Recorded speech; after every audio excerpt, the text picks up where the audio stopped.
The Senones emerge from the archaeological record as one of the most significant Celtic tribes of ancient Gaul, their presence first documented through material remains scattered across the fertile river valleys of what is now central France. During the 6th and 5th centuries BC, these Celtic peoples established themselves along the meandering courses of the Yonne and Seine rivers, creating a network of settlements that would serve as the foundation for their eventual expansion across the ancient world. Archaeological excavations throughout the Yonne Valley have revealed extensive evidence of Senones occupation dating to this formative period. At sites such as Vix, near modern Châtillon-sur-Seine, archaeologists have uncovered elaborate burial complexes that speak to the sophisticated nature of early Senones society. The famous Vix burial, discovered in 1953, contained the remains of a high-status individual interred with extraordinary grave goods, including the massive bronze crater that stands as one of the finest examples of ancient metalwork ever discovered. This vessel, standing over 1.6 metres tall and weighing more than 200 kilograms, demonstrates not only the wealth of the Senones elite, but also their extensive trade connections reaching as far as the Greek world. The settlements themselves followed patterns typical of Celtic oppida, with fortified hilltop positions overlooking river crossings and fertile agricultural lands. At Sens, the ancient Agedincum, archaeological layers reveal continuous occupation from the 5th century BC onward. The site's strategic position at the confluence of the Yonne and Van rivers made it a natural centre for trade and political control. Excavations have uncovered substantial timber and stone foundations, indicating permanent structures rather than temporary encampments. Storage pits filled with carbonized grain suggest sophisticated agricultural practices, while workshops containing metalworking debris point to specialized craft production. The material culture recovered from these early Senones sites places them firmly within the broader context of Celtic civilization, specifically the Hallstatt and Latena cultural traditions that dominated much of Iron Age Europe. The Hallstatt period, roughly spanning the 8th to 5th centuries BC, left its mark on Senones territory through distinctive pottery styles, bronzework and burial practices. Hallstatt Sea period fibulae, characterized by their boat-shaped bow and catch plates, appear regularly in Senones graves, alongside iron swords with bronze hilts that became hallmarks of Celtic warrior culture. The transition to Latin culture, beginning around 450 BC, brought significant changes to Senones material culture. Latin artistic styles, with their flowing curvilinear designs and sophisticated metalwork, found expression in Senones craftsmanship. Bronze torques discovered in the region display the characteristic spiralling patterns and animal motifs that define Latin art. These neck rings, often made from twisted gold or bronze wire, served both as personal adornment and symbols of social status. The complexity of their manufacture required specialized knowledge of metallurgy and artistic techniques passed down through generations of Celtic craftsmen. Iron production became increasingly sophisticated during this period, with Senones smiths developing techniques for creating high-quality weapons and tools. Archaeological evidence from workshop sites reveals the use of bloomery furnaces capable of reaching temperatures sufficient to smelt iron ore. The resulting iron was then worked into long swords, spearheads, and agricultural implements that gave the Senones significant advantages in both warfare and farming. The characteristic Latene longsword, with its pointed tip and double-edged blade, became a symbol of Celtic martial prowess and appears frequently in Senones burials of this period. Pottery production also evolved significantly, with Senones craftsmen developing distinctive regional styles, while maintaining connections to broader Celtic traditions. Wheel-thrown ceramics replaced earlier hand-built vessels, allowing for more standardized production and refined forms. Decorative techniques included geometric patterns incised before firing and the application of colored slips that created striking visual effects. Storage vessels, cooking pots, and drinking cups found in settlement contexts demonstrate the full range of ceramic production, while fine tableware from elite burials reveals the highest levels of craftsmanship.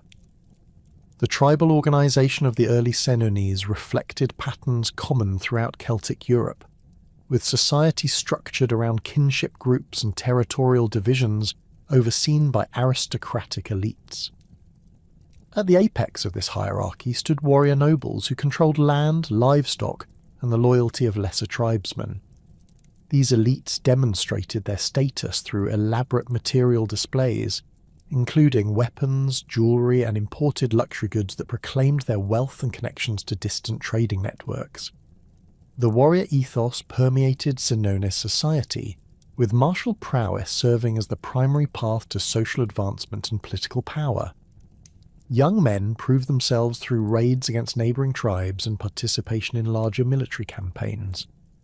The archaeological record preserves evidence of this warrior culture through the prevalence of weapons in male burials and the artistic emphasis on martial themes in decorative metalwork.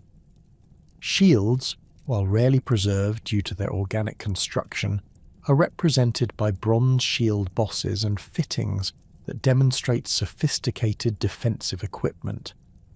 Below the warrior aristocracy, free farmers and craftsmen formed the backbone of Senones society. These individuals owned land and livestock, participated in tribal assemblies, and could bear arms in times of war. Archaeological evidence suggests significant social mobility, with successful farmers and skilled artisans able to accumulate wealth and status through their efforts.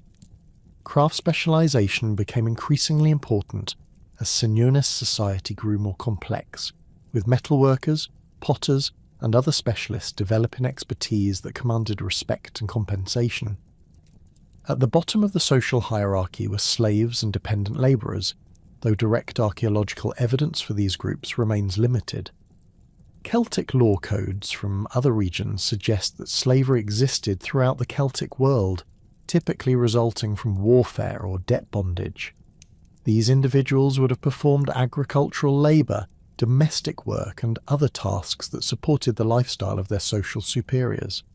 Religious practices among the early Senones centred on the natural world and the cyclical patterns of agricultural life. Sacred groves, springs, and hilltops served as focal points for ritual activity, with offerings deposited at these sites to ensure divine favour. Archaeological excavations have revealed votive deposits containing weapons, jewellery, and coins thrown into rivers and springs as gifts to the gods. The practice of depositing valuable objects in water appears to have been particularly important, with the Seine and Yonne rivers yielding numerous Celtic artefacts that likely represent religious offerings. The Druids played a central role in Senones' religious life, serving as priests, judges, and repositories of tribal knowledge. These learned individuals underwent lengthy training that could last 20 years or more, memorizing vast amounts of oral tradition including laws, genealogies, and religious lore. While the Druids left no written records of their teachings, classical authors provide glimpses of their practices and influence. They conducted sacrifices, interpreted omens, and served as intermediaries between the human and divine worlds. Sacred sites within Senones territory included both natural features and constructed spaces. Hilltop sanctuaries, often located on prominent peaks overlooking river valleys, served as gathering places for religious festivals and tribal assemblies. Archaeological evidence suggests these sites contained wooden temples or sacred enclosures, though stone construction would not become common until the Roman period. Circular ditches and post holes mark the locations of these early sacred structures, while deposits of animal bones and pottery fragments indicate sacrificial activities. The Celtic calendar, based on lunar cycles and agricultural seasons, governed the timing of religious observances. Major festivals marked key points in the agricultural year, including planting, harvest, and the transition between seasons. Samhain, celebrated at the end of October, marked the beginning of winter, and was believed to be a time when the boundary between the living and dead became permeable. Beltane, held in early May, celebrated the return of life and fertility to the land. These festivals brought together scattered communities for religious ceremonies, trade, and political discussions that reinforced tribal unity.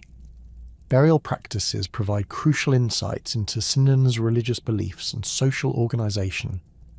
Elite burials from this period often included elaborate grave goods, including weapons, jewellery, and imported luxury items that accompanied the deceased into the afterlife. The positioning of bodies, typically in a crouched or extended position, and the orientation of graves suggest specific beliefs about death and rebirth. Some burials included evidence of ritual feasting, with animal bones and pottery vessels indicating ceremonies held in honour of the dead. The Senones maintained extensive trade networks that connected their territory to distant regions of Europe and the Mediterranean world. Amber from the Baltic, coral from the Mediterranean, and exotic metals from various sources appear in archaeological contexts, demonstrating the far-reaching nature of these commercial relationships. Trade routes followed river valleys and mountain passes, with the Seine serving as a crucial artery connecting the Senones to both Atlantic and Mediterranean markets.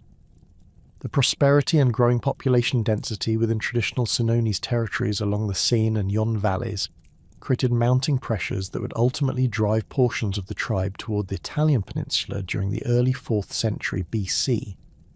Archaeological evidence from this period reveals signs of resource strain, with settlement sites showing increased fortification and defensive earthworks that suggest heightened competition for agricultural land and trade routes. The discovery of mass grave sites dating to approximately 400 BC indicates periods of violent conflict, likely resulting from territorial disputes as populations expanded beyond the carrying capacity of established regions. Climate data reconstructed from pollen analysis and ice core samples suggests that the late 5th and early 4th centuries BC experienced a period of cooler temperatures and reduced agricultural yields across much of northern Europe. This climatic shift, known to modern researchers as the Hallstatt oscillation, created additional stress on Celtic communities that relied heavily on grain production and livestock herding. The Senones, despite their sophisticated agricultural techniques and extensive trade networks, found themselves facing the same environmental challenges that affected Celtic peoples throughout Gaul and beyond. Simultaneously, pressure from Germanic tribes moving westward across the Rhine created a domino effect that displaced Celtic populations throughout the region. Archaeological layers from this period show evidence of site abandonment and population movement, with traditional settlement patterns disrupted across wide areas. The Cimbri and Teutones, Germanic peoples documented by later Roman sources, appear to have initiated a series of migrations that forced Celtic tribes to seek new territories or face absorption into expanding Germanic confederations. The allure of Italian lands played an equally important role in motivating Senones' participation in the Great Celtic migrations. Stories of fertile valleys, mild climates, and wealthy cities beyond the Alps circulated through Celtic trade networks and warrior bands. Greek colonies in southern Italy and Sicily had established prosperous settlements that attracted Celtic mercenaries and traders, who returned with accounts of agricultural abundance and urban wealth that far exceeded anything available in Gaul. These reports, combined with knowledge gained through existing trade relationships, painted Italy as a land of opportunity for ambitious Celtic peoples. Political fragmentation within Senones society also contributed to the migration decision. The tribe's decentralized structure, while effective for managing dispersed settlements along river valleys, created competing centers of power that sometimes pursued conflicting interests. Archaeological evidence suggests that certain Senones settlements maintained stronger connections to Mediterranean trade networks, while others remained focused on traditional northern European relationships. This division may have led to factional disputes that encouraged some groups to seek independence through migration, rather than submit to rival authorities within the tribal confederation. The actual crossing of the Alps represented a monumental undertaking that required careful planning and considerable resources. The Senones migration, which began around 390 BC, followed established routes through mountain passes that had been used by traders and small groups for centuries. The Great St. Bernard Pass, known to ancient peoples as the Poninos Mons, provided the most direct route from Gallic territories to the Po Valley. Archaeological evidence from the pass itself includes Celtic artifacts and coin hoards that likely represent offerings made by travellers seeking divine protection during their dangerous journey. The logistics of moving entire communities, including women, children, elderly individuals, livestock, and household goods, across treacherous mountain terrain, demanded sophisticated organisational capabilities. Senones leaders would have needed to coordinate food supplies, establish temporary camps, and maintain group cohesion during weeks of difficult travel. Evidence from alpine archaeological sites suggests that Celtic migrants followed a strategy of seasonal movement, timing their crossing to avoid the worst winter weather while ensuring adequate pasturage for their animals along the route. The descent into the Po Valley brought the Senones into contact with established Etruscan settlements and emerging Roman influence in the region.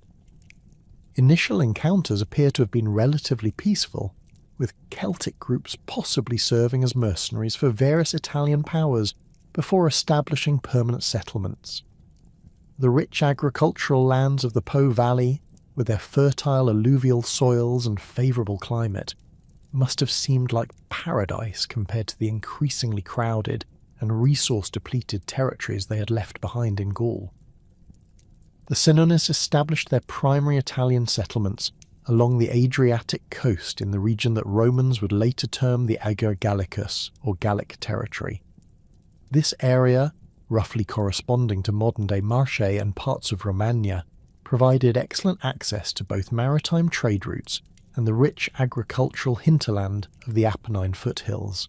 Archaeological excavations at sites such as Senigallia and Fano have revealed substantial Celtic settlements dating to the late 4th century BC, with material culture that clearly demonstrates continuity with Gallic traditions while showing adaptation to Italian conditions. The coastal location of these settlements reflected sophisticated strategic thinking on the part of Senones leaders. Control of Adriatic ports provided access to Greek trade networks that extended throughout the eastern Mediterranean, while proximity to river mouths allowed penetration into the Italian interior. The Metaurus, Cesano, and other rivers flowing from the Apennines to the Adriatic served as natural highways for trade and communication, connecting Senones' coastal bases with inland territories rich in agricultural and mineral resources. Interaction with existing Italian populations proved complex and often violent. The Picentes, an Italic people who had controlled much of the central Adriatic coast for centuries, found themselves displaced or subordinated by the arriving Senones. Archaeological evidence suggests a period of coexistence in some areas, with mixed Celtic Piscine sites showing cultural blending and possible intermarriage between the two groups. However, other locations reveal clear evidence of conflict, with burned settlement layers and weapon deposits indicating violent confrontations. The Umbrians, who controlled territories to the west and south of the initial Senones settlements, represented another significant challenge to Celtic expansion. These Italic peoples had developed sophisticated urban centres and military organisations that proved more resistant to Celtic pressure than some of their neighbours. Archaeological evidence from Umbrian sites during this period shows increased fortification and the adoption of Celtic military technologies, suggesting an arms race between the two peoples as they competed for territorial control. Senones' military tactics in Italy reflected adaptations to local conditions and opponents. The traditional Celtic emphasis on individual warrior prowess and fierce charges remained important, but encounters with disciplined Italian infantry required modifications to established fighting methods. Archaeological finds include Celtic weapons modified with Italian features, such as longer spear points and reinforced shield construction that suggest learning from local military traditions. The establishment of alliances with other Gallic tribes in northern Italy became crucial to Senones' success in their new territories. The Boii, who had settled in the western Po Valley around the same time as the Senones migration, shared similar cultural backgrounds and faced comparable challenges in adapting to Italian conditions. Archaeological evidence suggests extensive interaction between Boii and Senones communities, with similar pottery styles, metalwork traditions, and settlement patterns indicating close cooperation and possible intermarriage between the two groups. The Lingones, another Celtic tribe that participated in the Italian migrations, established themselves in territories adjacent to both the Boii and Senones. This geographic proximity facilitated the formation of a loose confederation of Gallic peoples who could coordinate their activities against common enemies while maintaining their distinct tribal identities. Shared religious practices, evidenced by similar votive deposits and sanctuary sites, helped cement these alliances and provided a framework for diplomatic cooperation. Trade relationships between the allied Gallic tribes created economic networks that strengthened their collective position in Italy. Senones' control of Adriatic ports complemented Boii agricultural production and Lingon mineral resources, creating a mutually beneficial exchange system. Archaeological evidence from this period shows increased standardization of weights, measures, and coinage across Gallic territories in Italy, suggesting formal economic cooperation that went beyond simple barter relationships. The success of these tribal alliances can be measured through their collective military achievements and territorial expansion during the late 4th and early 3rd centuries BC. Coordinated Gallic campaigns pushed southward along the Adriatic coast and westward into central Italy, challenging Etruscan and early Roman power in regions that had been considered secure for centuries. The famous sack of Rome in 390 BC, while primarily attributed to the Senones, likely involved warriors from multiple Gallic tribes acting in coordination under Senones' leadership. Settlement patterns established by the Senones in Italy reflected both their Gallic heritage and adaptation to Mediterranean conditions. Hilltop oppida remained important as defensive strongholds and political centres, but coastal settlements and river valley farms became equally significant components of their territorial organisation. Archaeological excavations reveal a mixed settlement strategy that combined traditional Celtic fortified sites with new types of communities designed to exploit Italian agricultural and commercial opportunities. The integration of Senones communities into Italian trade networks proceeded rapidly, with archaeological evidence showing the adoption of Mediterranean pottery styles, cooking techniques, and dietary patterns within a generation of initial settlement.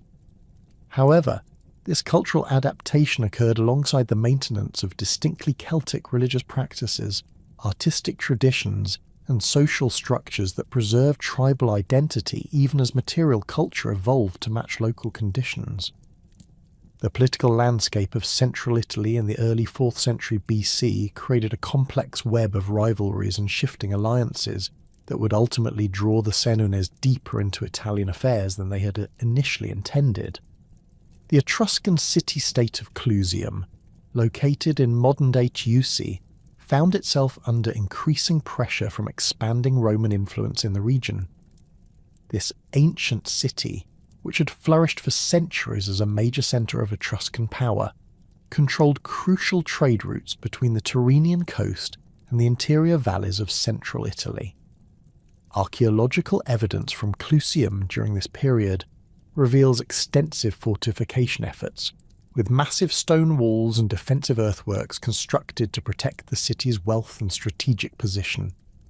The Romans, having recently expelled their last king and established their republican government, pursued an aggressive expansionist policy that brought them into direct conflict with established Etruscan powers.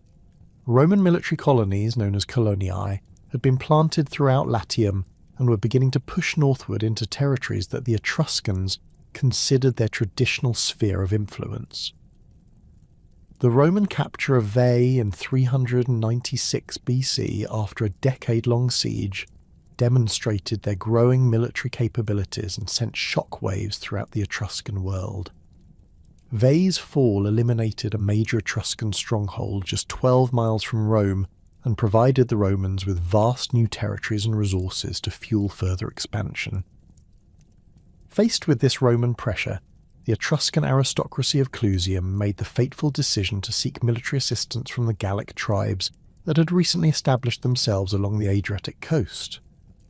The Senones, with their reputation for martial prowess and their strategic position in eastern Italy, appeared to offer an ideal solution to Clusium's military needs. Etruscan emissaries, carrying substantial payments of gold and silver, travelled to Senones settlements to negotiate military cooperation against their common Roman enemy. The Senones' response to these Etruscan overtures reflected both opportunism and genuine strategic calculation. Their own expansion southward along the Adriatic had brought them into contact with Roman allies and client states, creating natural friction between the two powers. The prospect of substantial Etruscan payments, combined with opportunities for plunder and territorial gain, made military intervention an attractive proposition for Senones war leaders eager to enhance their status and wealth. Brennus, the Senones chieftain who would lead the campaign against Rome, emerges from the historical record as a figure of considerable military and political acumen. His name, derived from the Celtic word Brennos, meaning king or leader, suggests he held supreme authority among the Senones warriors who gathered for the Italian expedition. Classical sources describe him as a man of imposing physical presence, though these accounts must be viewed with caution given their Roman authorship and the tendency to exaggerate the characteristics of both enemies and heroes. The Senones force that marched toward Clusium in 390 BC represented a significant military undertaking that drew warriors from multiple settlements throughout their Italian territories. Archaeological evidence suggests that Senones' military organisation followed traditional Celtic patterns, with individual warriors responsible for providing their own weapons and equipment, while war leaders coordinated overall strategy and logistics. The army that assembled under Brennus included not only Senones warriors, but also contingents from allied Gallic tribes, creating a formidable force that may have numbered in the tens of thousands. Celtic military equipment during this period reflected centuries of evolution and adaptation to changing battlefield conditions. The characteristic Latene longsword, measuring between 60 and 80 centimetres in length, provided Gallic warriors with a devastating slashing weapon ideally suited to their traditional fighting style. These swords, forged from high-quality iron using sophisticated pattern welding techniques, could cleave through bronze armour and inflict terrible wounds on unprotected opponents. Archaeological examples recovered from warrior graves demonstrate the exceptional craftsmanship involved in their production, with complex geometric patterns created by folding and welding different grades of iron and steel. Spears formed the primary weapon for most Senones warriors, with iron-tipped ash shafts measuring 2 to 3 metres in length. These weapons served multiple functions on the battlefield, allowing warriors to engage enemies at distance before closing for hand-to-hand combat. The spear points, often elaborately decorated with bronze inlays and geometric patterns, varied in size and shape depending on their intended use. Broad-bladed spears designed for thrusting attacks featured reinforced sockets to prevent the head from breaking off during combat, while lighter javelins intended for throwing incorporated barbed points that made them difficult to remove from shields or flesh. Celtic shields, while rarely preserved due to their organic construction, can be reconstructed from archaeological finds of metal fittings and classical descriptions. These large oval or rectangular shields, measuring approximately 1 metre in height and constructed from wooden planks covered with leather, provided substantial protection against both missile weapons and hand-to-hand attacks. Bronze or iron shield bosses, often decorated with intricate Celtic artistic motifs, reinforced the centre of each shield while providing an offensive weapon for close combat. The characteristic Celtic shield grip, positioned behind the boss, allowed warriors to punch with their shields while maintaining defensive coverage. The march toward Clusium brought the Senones army through territories that had witnessed centuries of conflict between various Italian peoples. The route likely followed established roads and river valleys that provided access to water and supplies while avoiding the most difficult terrain. Classical sources suggest that the Gallic army moved with considerable speed, covering the distance from their coastal settlements to Clusium in a matter of weeks. This rapid advance prevented effective coordination among potential enemies while maintaining the element of surprise that formed a crucial component of Celtic military doctrine. The initial encounters between Senones' forces and Clusium's enemies demonstrated the effectiveness of Celtic military tactics against traditional Italian warfare methods. Gallic warriors, fighting with the fierce enthusiasm that characterized their martial culture, overwhelmed organised resistance through the sheer ferocity of their attacks. The psychological impact of Celtic war cries, combined with their imposing physical appearance and unfamiliar fighting techniques, proved devastating against opponents accustomed to more conventional forms of warfare. However, the situation at Clusium became complicated by the arrival of Roman diplomatic envoys who had been dispatched to mediate the conflict between the Etruscans and their Gallic allies. These Roman representatives, members of the prestigious Fabii family, possessed significant political authority and were tasked with preventing further Gallic expansion that might threaten Roman interests in the region. The Fabii envoys attempted to negotiate a peaceful resolution that would satisfy Senones' demands while preserving Etruscan independence and Roman strategic objectives. The breakdown of these diplomatic negotiations occurred when the Roman envoys, either through miscalculation or deliberate provocation, participated in combat operations against the Senones' forces. Classical sources describe incidents in which Roman representatives took up arms alongside Etruscan defenders, violating the neutrality that their diplomatic status should have guaranteed. This breach of diplomatic protocol provided Brennus with both legal justification and political motivation for extending his campaign beyond its original objectives to include direct confrontation with Roman power. The Senones' demand for the surrender of the Fabii envoys who had violated diplomatic immunity reflected both Celtic legal traditions and practical military considerations. Celtic law, as preserved in later Irish and Welsh sources, placed enormous emphasis on the sanctity of diplomatic agreements and the punishment of those who violated them. The Roman refusal to surrender the offending envoys, combined with their decision to honour the Fabii with magistracies upon their return to Rome, demonstrated a fundamental disrespect for Celtic legal principles that could not be ignored without loss of face. The transformation of what had begun as a limited military intervention in support of Etruscan allies into a direct challenge to Roman power reflected the complex dynamics of Celtic warrior society. Individual warriors who had joined Brennus's expedition in hopes of gaining wealth and glory through successful campaigning now found themselves committed to a much larger conflict that offered both greater risks and potentially greater rewards. The prospect of sacking Rome itself, with its accumulated wealth and prestigious temples, must have seemed irresistible to warriors whose culture celebrated martial achievement above all other forms of success.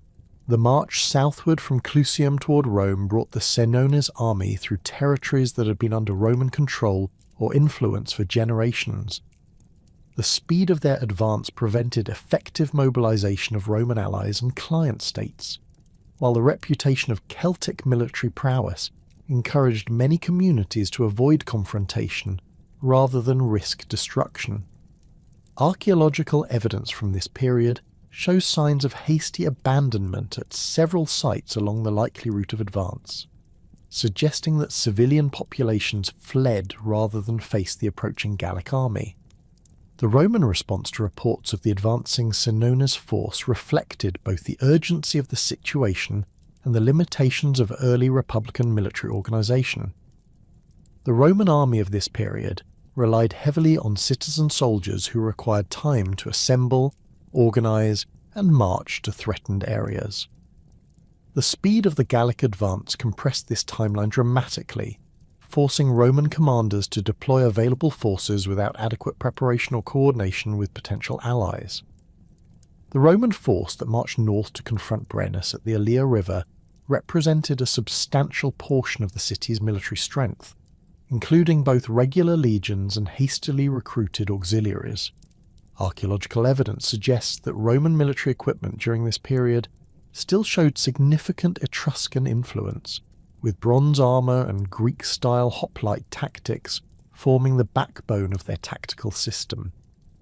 Roman soldiers carried large round shields, bronze breastplates, and short thrusting spears that were designed for close formation fighting rather than the individual combat preferred by Celtic warriors.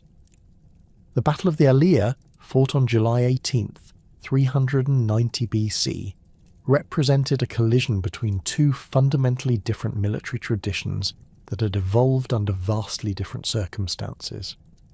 The Romans, trained in disciplined formation fighting and accustomed to facing similarly organised opponents, found themselves confronting an enemy whose tactics, equipment and psychological approach to warfare differed radically from anything in their previous experience. The Senones, conversely, faced opponents whose disciplined formations and coordinated tactics presented challenges that required adaptation of their traditional fighting methods. Brennus positioned his forces along the banks of the Allia River, a small tributary of the Tiber, located approximately 11 miles north of Rome. The terrain offered several tactical advantages to the Celtic commander, including elevated positions that would force the Romans to attack uphill while providing the Gallic army with clear fields of fire for their missile weapons. The river itself, while not a major obstacle, channeled the Roman approach and prevented them from fully deploying their superior numbers in the initial stages of the battle. The Celtic battle line extended across the valley floor, with the river protecting one flank and rising ground securing the other. Brennus placed his most experienced warriors in the centre, where they could provide a solid anchor for the entire formation, while demonstrating their prowess to younger fighters positioned on the flanks. The Senones chieftain himself took position with the elite warriors in the front rank, following Celtic tradition that required leaders to share the dangers faced by their followers. The Roman tactical deployment reflected their confidence in traditional formation fighting and their underestimation of Celtic military capabilities. Roman commanders positioned their heavy infantry in the centre with lighter troops and allied contingents, extending the line toward both flanks. This conventional approach, while effective against similarly organised opponents, failed to account for the mobility and individual fighting skills that characterise Celtic warfare. The initial Celtic assault shattered Roman expectations and tactical assumptions within moments of contact between the two armies. Senones warriors, screaming their traditional war cries and brandishing their longswords above their heads, charged down the slope toward the Roman formation with a ferocity that stunned their opponents. The psychological impact of this assault, combined with the unfamiliar sight of half-naked warriors decorated with war paint and torques, proved devastating to Roman morale even before physical combat commenced.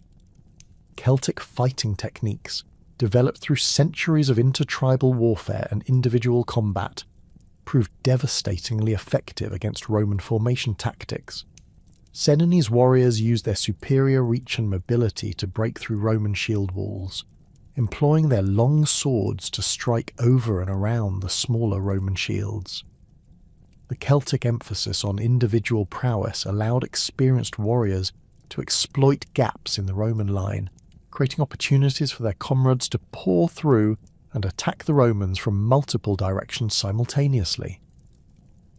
The collapse of Roman resistance at the Allia occurred with shocking rapidity, transforming what should have been a hard-fought battle into a complete rout within hours of the initial contact.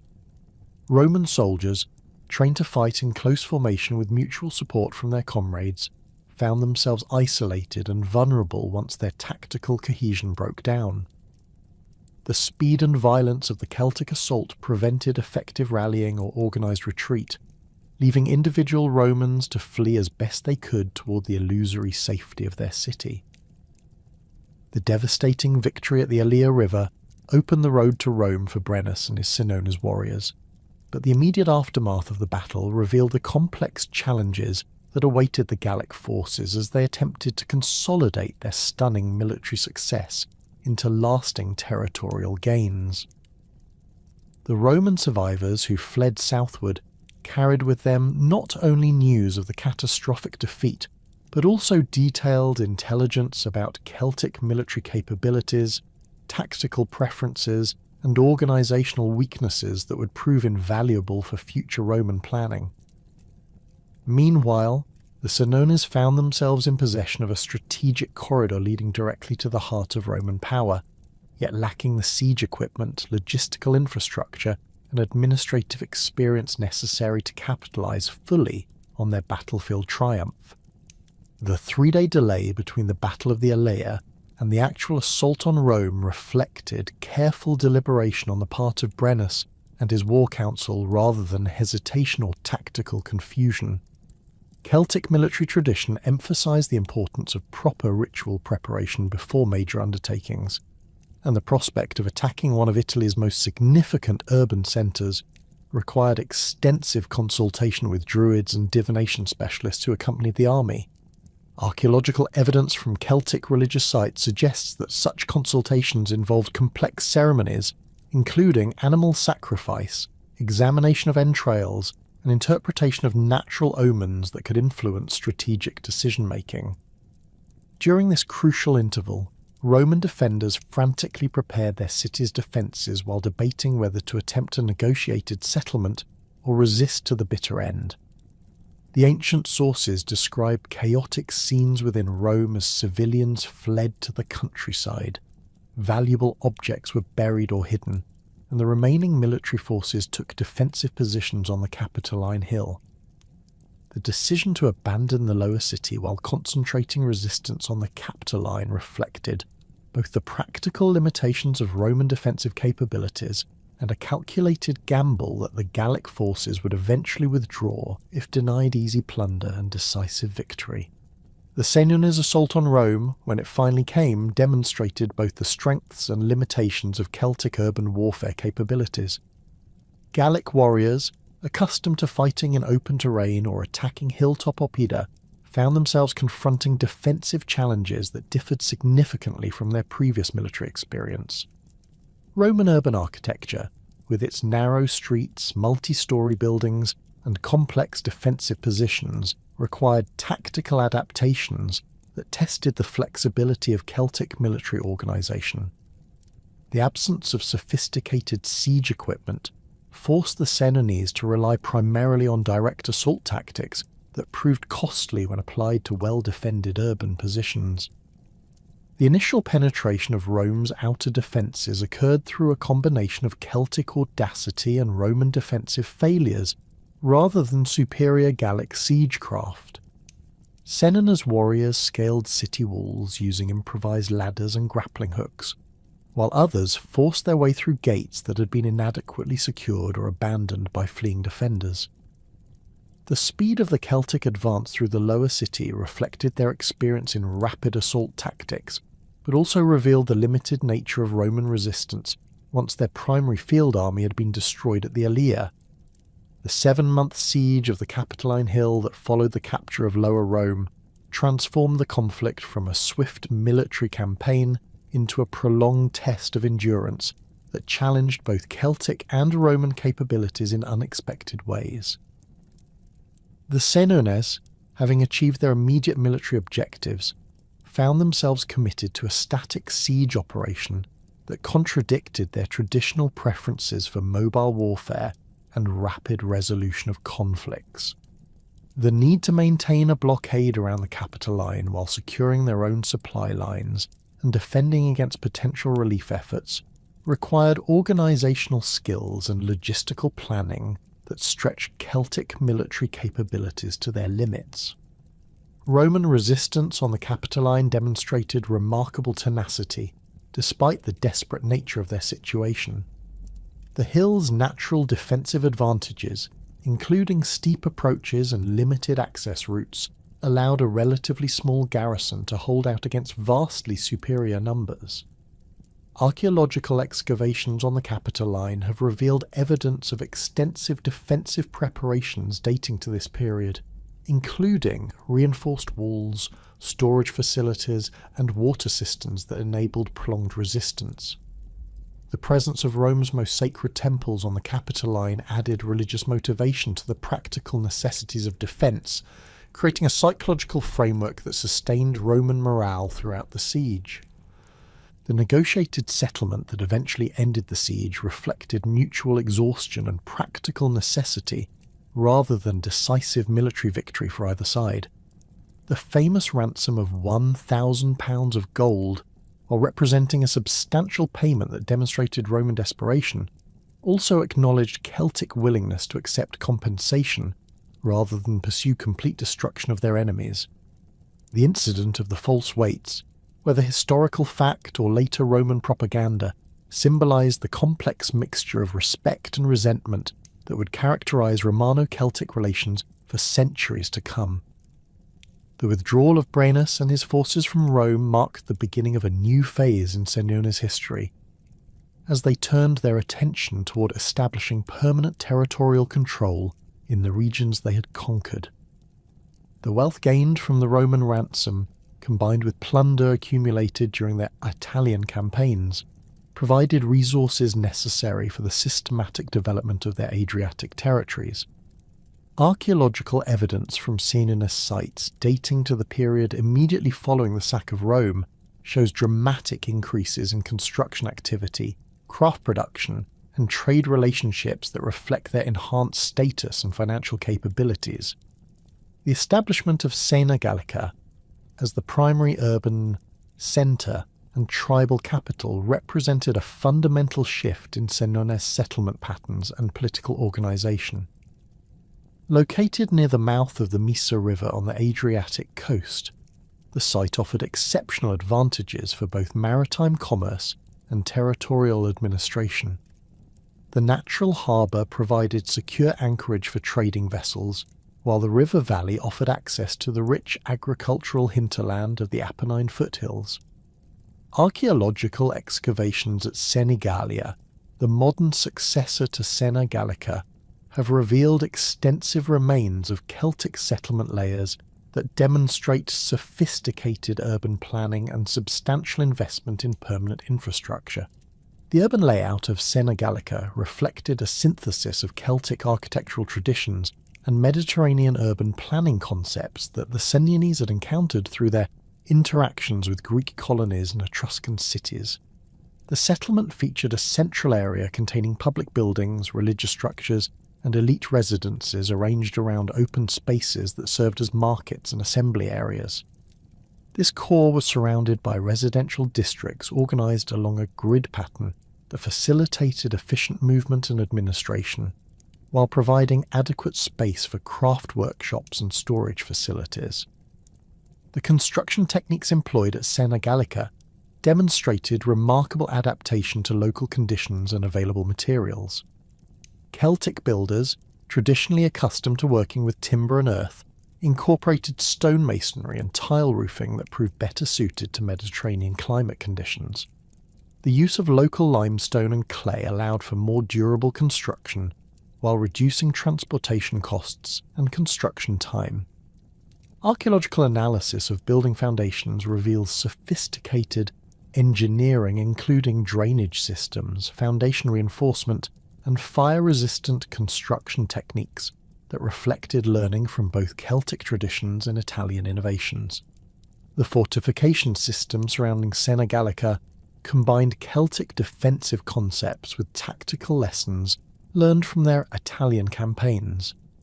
The main defensive wall, constructed using a timber frame technique known as murus gallicis, incorporated stone facing and internal timber bracing that provided exceptional strength against both direct assault and siege equipment. Archaeological excavations have revealed evidence of multiple construction phases that suggest continuous improvement and expansion of the defensive system as the settlement grew in size and strategic importance. The harbour facilities at Sena Gallica represented one of the most sophisticated engineering projects undertaken by the Senones during the Italian period.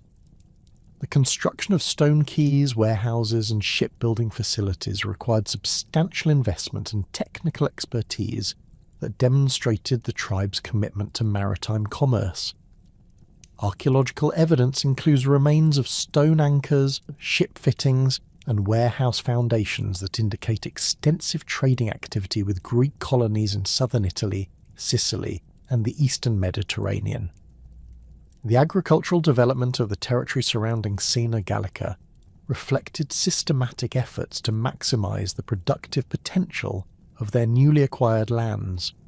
The fertile alluvial soils of the coastal plain proved ideally suited to Mediterranean crops, including wheat, barley, olives, and grapes that provided both subsistence and trade commodities. Archaeological survey work has identified numerous rural settlements and farmsteads that demonstrate planned colonization of agricultural areas using techniques that combined Celtic farming traditions with locally adapted methods. The introduction of olive cultivation represented a particularly significant innovation that required substantial initial investment and long-term planning.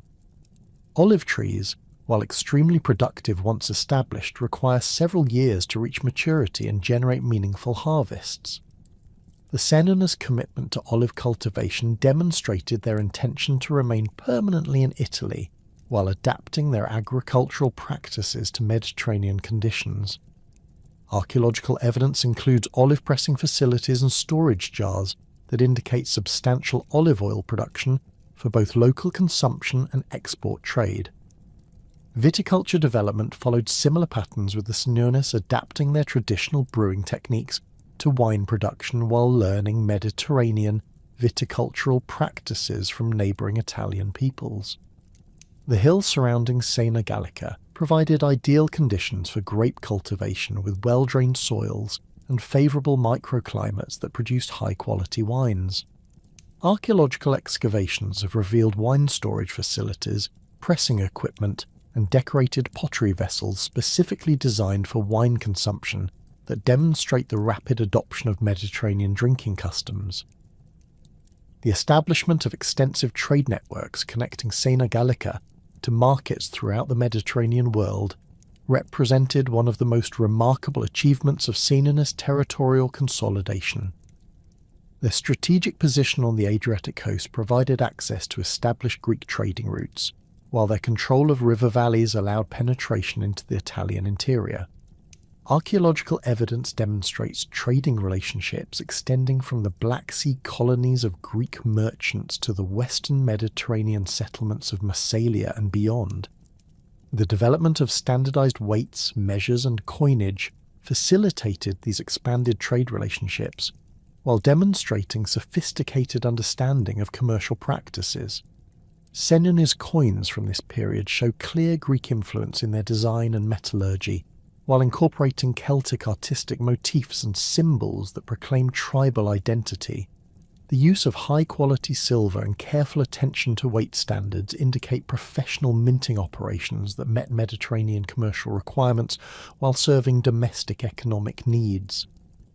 The military organisation that protected these expanding territories reflected lessons learned from their Italian campaigns while maintaining core Celtic warrior traditions.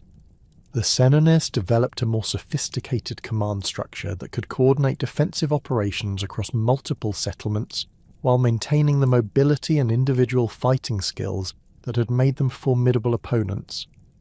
Archaeological evidence includes standardized weapons and equipment that suggest centralized production and distribution systems designed to equip larger military forces. The fortification of key strategic positions throughout Senones' territory created a defensive network that could protect agricultural areas, trade routes, and population centers against potential enemies. These fortifications, typically located on hilltops overlooking river valleys or coastal approaches, incorporated both Celtic architectural traditions and tactical innovations learned from encounters with Roman and Etruscan military engineering. The use of natural defensive features combined with sophisticated artificial obstacles created defensive positions that could be held by relatively small garrisons while providing bases for mobile operations.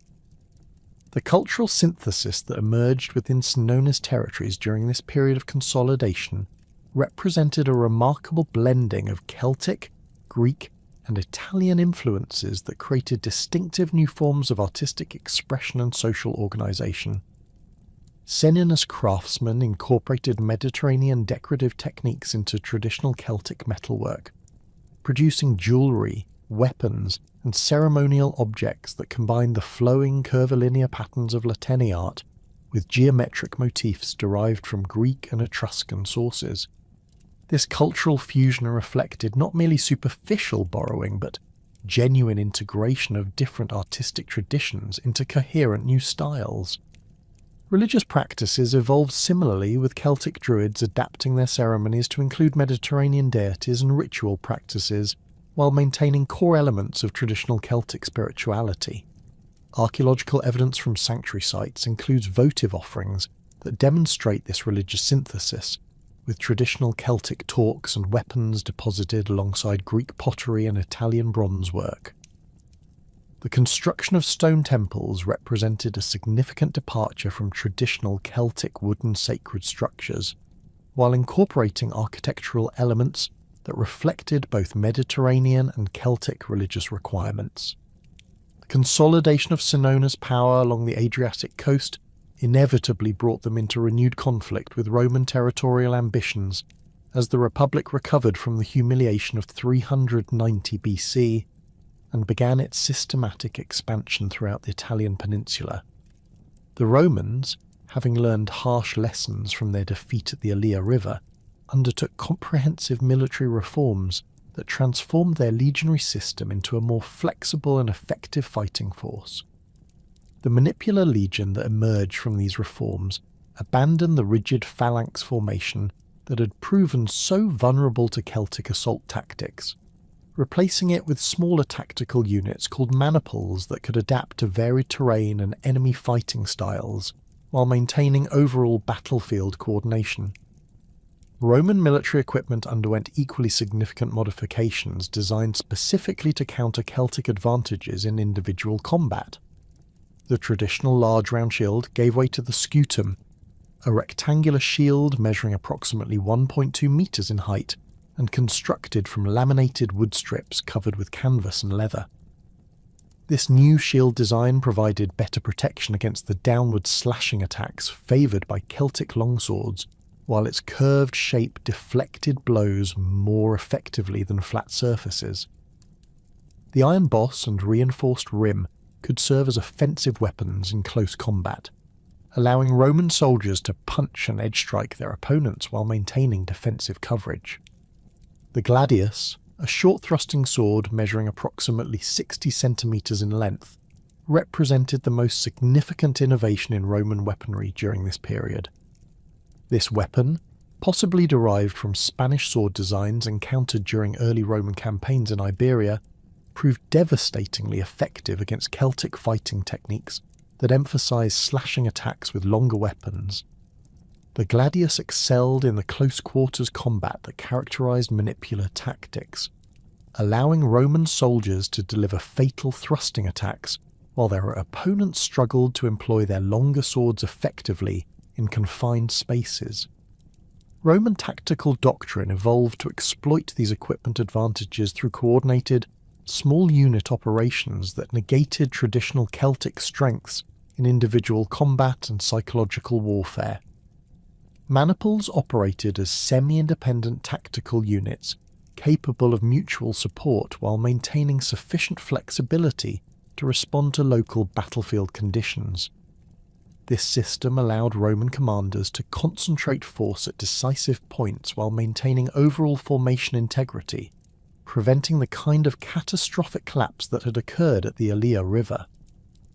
The Senones, observing these Roman innovations through intelligence gathered during border skirmishes and diplomatic contacts, undertook their own military adaptations to counter evolving Roman capabilities.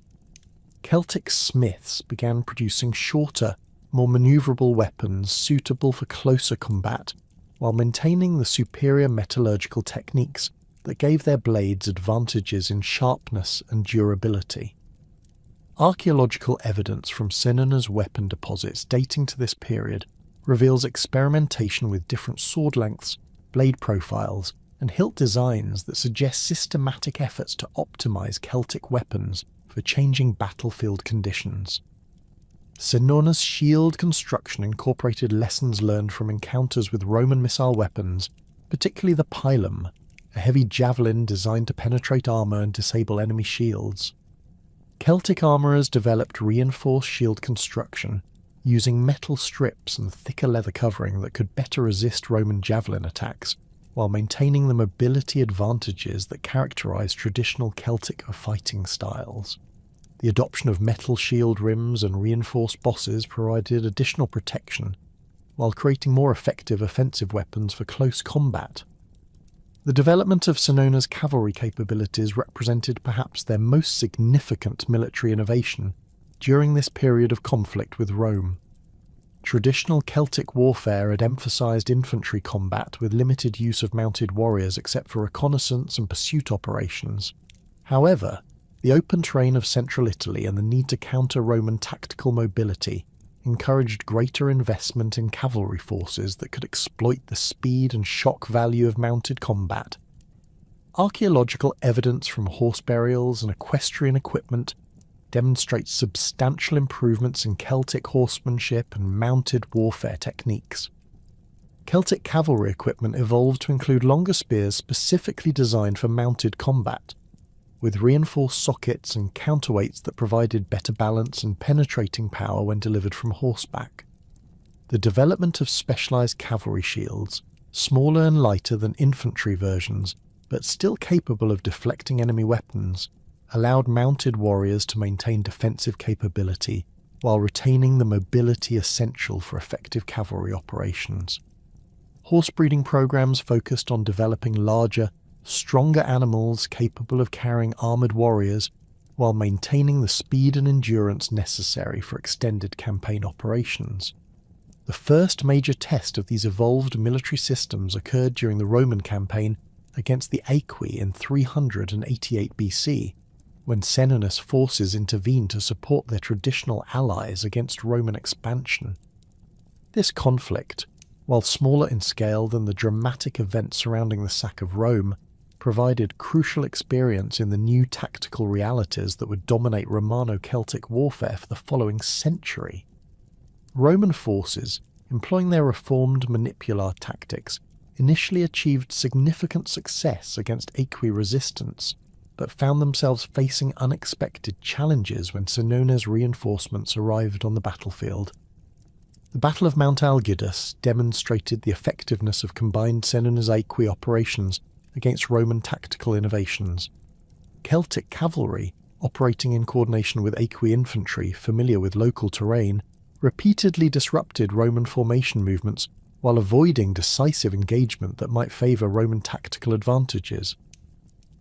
This hit-and-run strategy, combined with the psychological impact of Celtic war cries and aggressive individual combat techniques, prevented Roman commanders from fully exploiting their tactical reforms and ultimately forced their withdrawal from Aequi territory. The success of this defensive campaign encouraged the formation of a broader anti-Roman coalition that included not only the Senones and their immediate Gallic allies, but also various Italic peoples who felt threatened by expanding Roman power. The Volsci, Hernici, and remnants of the Aequi joined with Gallic tribes in a loose confederation designed to coordinate resistance against Roman territorial expansion while preserving the independence of member peoples. Archaeological evidence suggests extensive communication and coordination between these allied groups, with standardized weapons, shared tactical techniques, and coordinated timing of military operations indicating sophisticated strategic planning. The Roman response to this coalition building involved both military pressure and diplomatic initiatives designed to isolate the Senones from their allies while preventing the formation of larger anti-Roman confederations. Roman diplomats, learning from their earlier mistakes in dealing with Celtic peoples, adopted more sophisticated approaches that recognized Celtic legal traditions and political structures while pursuing Roman strategic objectives. These diplomatic efforts achieved some success in detaching individual Italic peoples from the anti-Roman coalition, but failed to address the fundamental territorial conflicts that drove Senones' opposition to Roman expansion. The siege of Sutrium in 386 BC marked a significant escalation in Romano-Celtic conflict, as Senones' forces, operating in alliance with Etruscan cities threatened by Roman expansion, attempted to capture this crucial Roman stronghold that controlled access to Etruscan territories. Sutrium's strategic position at the junction of major road networks made it essential for Roman communications with their northern territories, while its capture would provide the anti-Roman coalition with a secure base for further operations against Roman interests. The siege demonstrated evolving Senones' capabilities in sustained military operations, while revealing continuing limitations in siege warfare techniques. Celtic siege tactics at Sutrium reflected adaptation of traditional assault methods to the challenges of attacking fortified positions defended by disciplined Roman garrisons.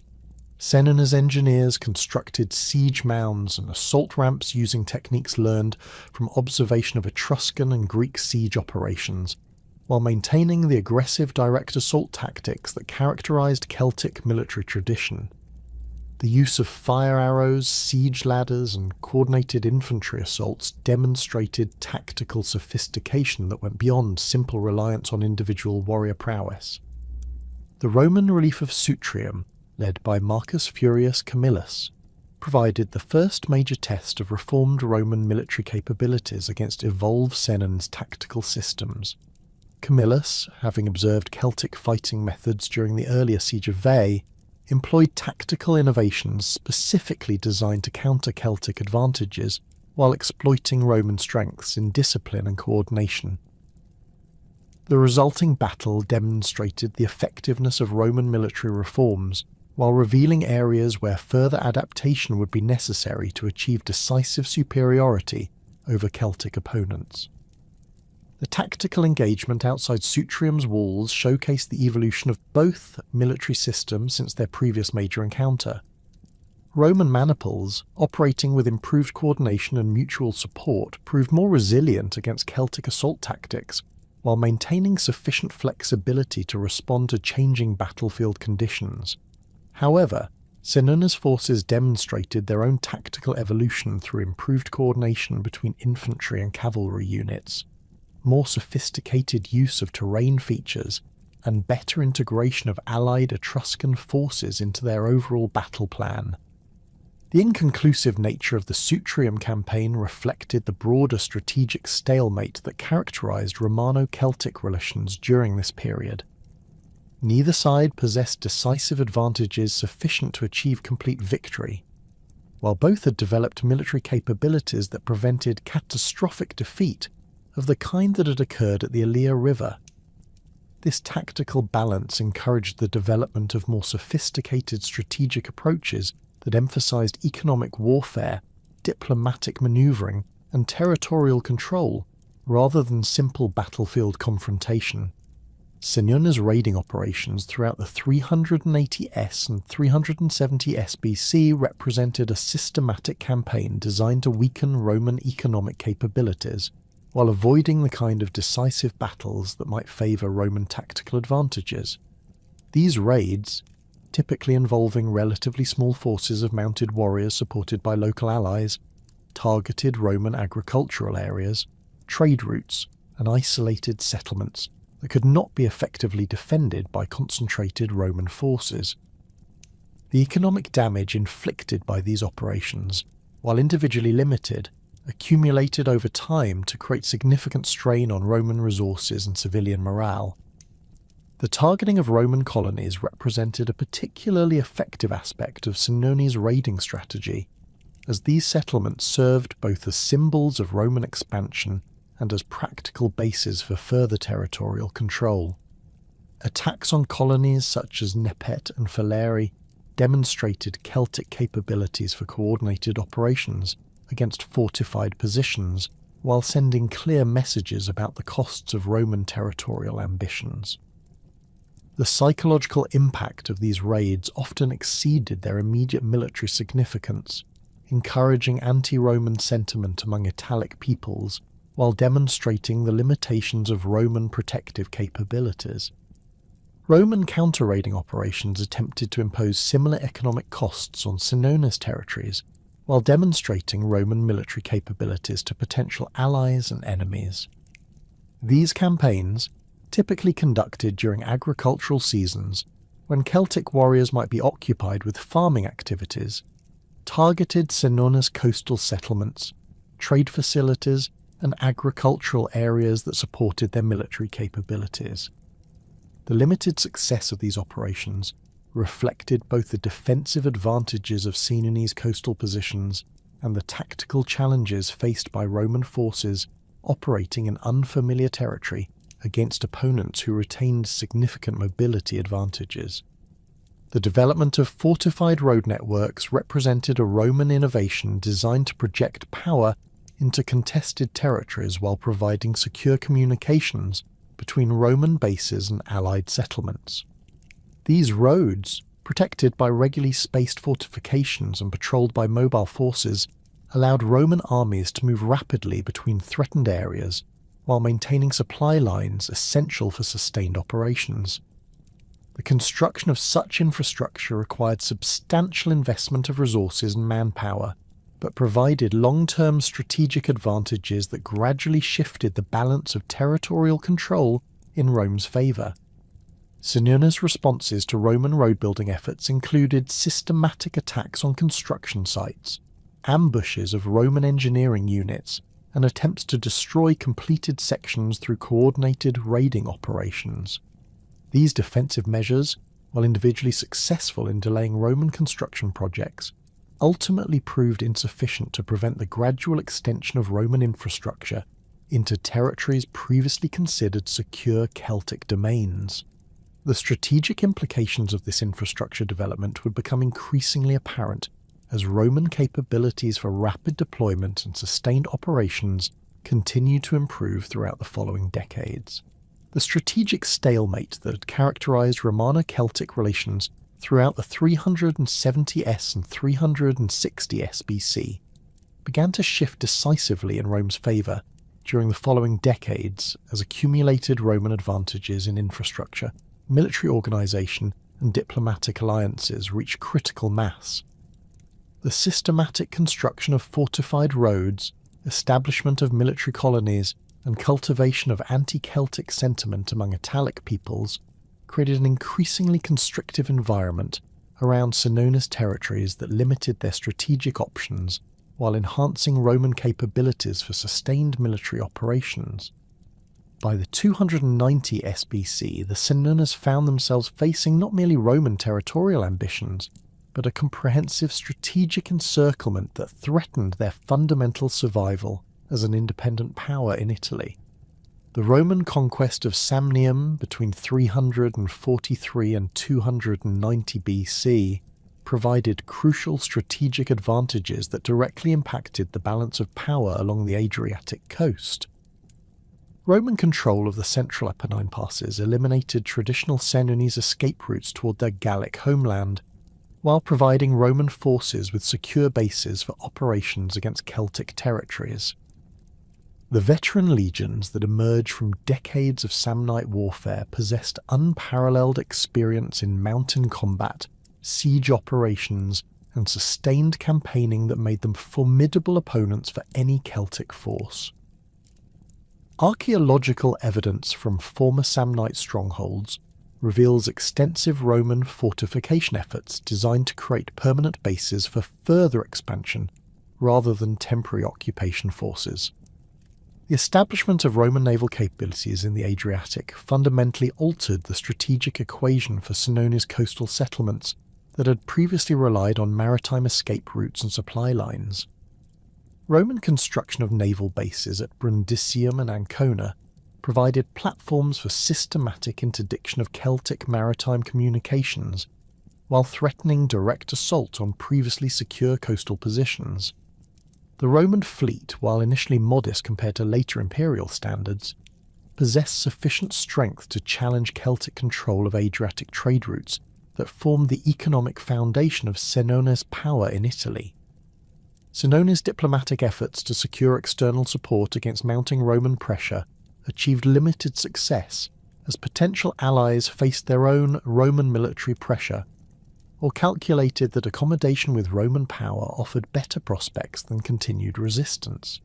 The Boii, traditional allies who controlled territories in the western Po Valley, found themselves increasingly isolated by Roman diplomatic initiatives that detached individual Celtic settlements through offers of favourable terms for submission.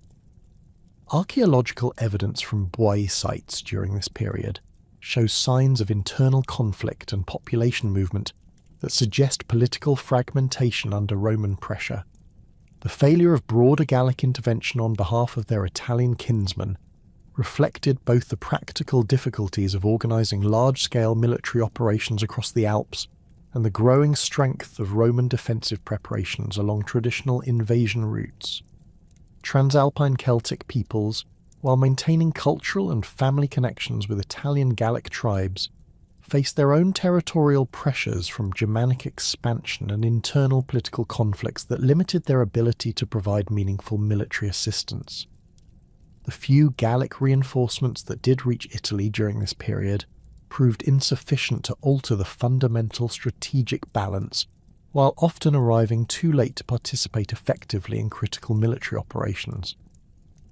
Roman psychological warfare operations systematically undermined Senones' morale and political cohesion through targeted propaganda campaigns that emphasized the futility of continued resistance while offering attractive terms for individual defection. Roman agents, operating through established trade networks and diplomatic contacts, spread accounts of Celtic defeats in other theatres, while highlighting Roman clemency toward former enemies who submitted voluntarily.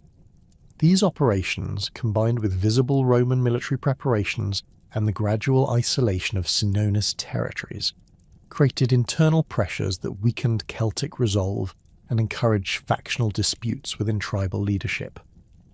The economic warfare that accompanied military pressure proved equally devastating to Senones' capabilities as Roman control of trade routes and systematic targeting of commercial infrastructure gradually strangled the economic foundations of Celtic power. Roman interdiction of maritime commerce eliminated crucial revenue sources, while attacks on agricultural areas reduced the food supplies necessary to sustain large military forces. The cumulative effect of these economic pressures forced difficult choices between maintaining military capabilities and preserving civilian populations that ultimately weakened both Celtic defensive preparations and popular support for continued resistance.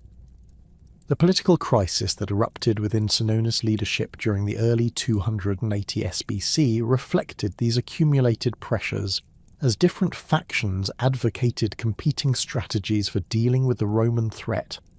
Archaeological evidence from Sena Gallica during this period reveals signs of hasty construction and defensive preparations that suggest urgent military concerns, while coin hoards buried throughout Senones' territories indicate widespread civilian anxiety about future security. The discovery of weapons caches hidden in rural settlements demonstrates systematic preparation for guerrilla warfare that suggests recognition of the likelihood of conventional military defeat. The Roman decision to launch a decisive campaign against the Senones in 283 BC reflected careful calculation that the strategic moment had arrived for final resolution of the Celtic threat to Roman expansion along the Adriatic coast. Consul Publius Cornelius Dolabella, appointed to command the expedition, possessed extensive experience in Celtic warfare gained during previous campaigns against Gallic tribes in northern Italy. His selection for this crucial command demonstrated Roman confidence in their military capabilities while acknowledging the serious nature of the challenge posed by Senones' resistance. Dolabella's strategic planning emphasized coordination between multiple Roman forces operating from different directions to prevent Senones' concentration of defensive efforts, while eliminating potential escape routes that might allow Celtic forces to withdraw and regroup. Roman forces advancing from the south along the coastal route would coordinate with mountain columns, descending from Apennine passes to create a systematic compression of Celtic territories that would force decisive engagement under conditions favourable to Roman tactical advantages. This multi-directional approach reflected sophisticated strategic thinking that had evolved through decades of experience in Italian warfare. The Roman army that assembled for the final campaign against the Senones represented the culmination of military reforms and tactical innovations developed through generations of Italian warfare. The legions that marched north under Dolabella's command included veteran units with extensive experience against Celtic opponents, supplemented by allied contingents from recently conquered territories who possessed intimate knowledge of local terrain and Celtic fighting methods. Archaeological analysis of Roman military equipment from this period reveals standardized production techniques and improved metallurgy that gave Roman soldiers significant advantages in weapons quality and protective equipment. The siege train that accompanied Dolabella's forces included sophisticated engineering equipment specifically designed for operations against Celtic fortifications. Roman engineers had studied Celtic defensive techniques through decades of siege operations, developing specialized equipment and tactics for breaching the timber-framed walls that characterized Gallic fortifications. The presence of artillery engines, siege towers, and mining equipment demonstrated Roman commitment to achieving decisive results rather than accepting another inconclusive campaign that might allow Celtic recovery and renewed resistance. The initial Roman advance into Senones territory proceeded with methodical precision that reflected careful reconnaissance and strategic planning. Roman forces systematically occupied key terrain features while establishing fortified bases that could support extended operations and prevent Celtic counterattacks against Roman supply lines. The speed of this advance, achieved through superior logistics and coordinated movement, prevented effective Senones mobilization, while demonstrating Roman military capabilities to potential Celtic allies who might otherwise have provided assistance. Celtic defensive preparations revealed both the sophistication of Senones' military planning and the limitations imposed by their strategic situation. Archaeological evidence from hastily constructed fortifications demonstrates desperate efforts to create defensive positions capable of withstanding Roman assault while providing bases for mobile operations against Roman supply lines. However, the scattered nature of these defensive works and their obvious construction under time pressure indicated the fundamental weakness of the Celtic position as Roman forces achieved tactical surprise and strategic initiative. The first major engagement between Roman and Celtic forces occurred near the Metaurus River, where Senones warriors attempted to halt Roman advance through coordinated attacks on Roman column formations. Celtic tactical planning emphasized traditional strengths in individual combat and psychological warfare, with mass charges designed to break Roman formation discipline through sheer ferocity and superior individual fighting skills. However, Roman tactical responses demonstrated the effectiveness of their military reforms, as manipular formations maintained cohesion under Celtic assault while delivering coordinated counterattacks that exploited gaps in Celtic coordination. The battle itself unfolded with devastating efficiency as Roman tactical advantages proved decisive against Celtic fighting methods that had not adapted sufficiently to counter-evolved Roman capabilities. Celtic long swords, while individually superior weapons, proved less effective against Roman close formation tactics that emphasized coordinated thrusting attacks with shorter weapons designed for confined combat. Roman shield walls absorbed Celtic assault momentum, while creating opportunities for systematic elimination of individual Celtic warriors who found themselves isolated once their initial charge lost momentum. Roman cavalry operations during the battle demonstrated sophisticated coordination between mounted and infantry forces that prevented Celtic attempts to outflank Roman formations while maintaining pressure on Celtic withdrawal routes. The Roman equites, while less individually skilled than Celtic cavalry, operated with disciplined coordination that allowed them to achieve local superiority through concentrated attacks on isolated Celtic units. This tactical coordination, combined with superior Roman logistics that ensured fresh mounts and adequate supplies, gradually wore down Celtic resistance through sustained pressure rather than decisive single engagements. The collapse of organised Senones resistance at the Metaurus opened their coastal territories to systematic Roman occupation as Celtic survivors fled toward their remaining strongholds or attempted to escape across the Adriatic to potential safety in Illyrian territories. Roman pursuit operations, conducted with methodical thoroughness, prevented effective Celtic regrouping while capturing substantial numbers of prisoners who would later face enslavement or execution. The speed and completeness of this Roman victory eliminated any possibility of Celtic recovery while demonstrating to remaining opponents the futility of continued resistance. The siege of Sena Gallica represented the final act of organised Senones resistance as the remaining Celtic population concentrated in their principal stronghold for a desperate last stand against overwhelming Roman forces. The city's fortifications, strengthened through decades of construction and improvement, provided formidable defensive advantages that required systematic Roman siege operations to overcome.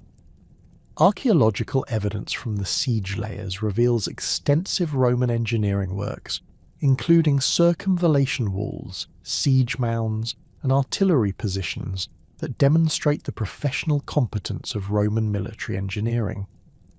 Celtic defensive efforts during the siege revealed both desperate courage and tactical sophistication, as Senones warriors employed every available method to resist Roman assault operations. Our archaeological finds include evidence of countermining operations, sally ports for surprise attacks on Roman siege works, and improvised defensive weapons created from available materials. However, the overwhelming Roman advantages in manpower, equipment, and logistics made the outcome inevitable despite fierce Celtic resistance that prolonged the siege for several months. The final assault on Sena Gallica combined coordinated attacks from multiple directions with systematic destruction of Celtic defensive works through Roman engineering capabilities.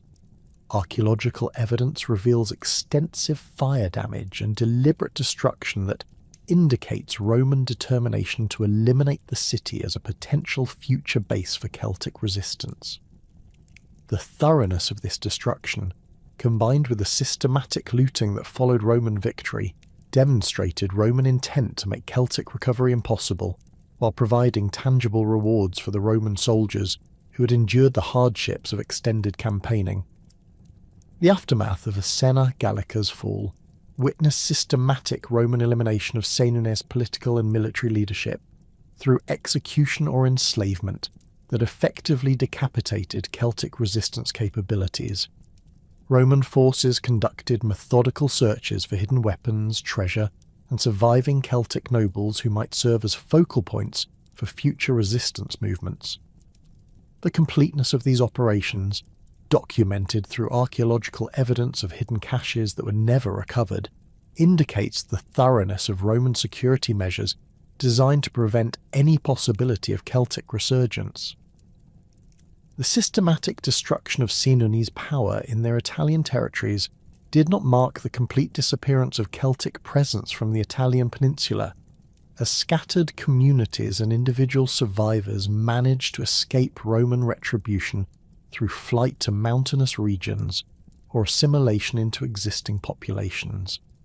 However, the fate that awaited the Senones communities that had remained in their ancestral Gallic territories along the Seine and Yonne rivers proved equally challenging, though through different mechanisms of pressure and transformation.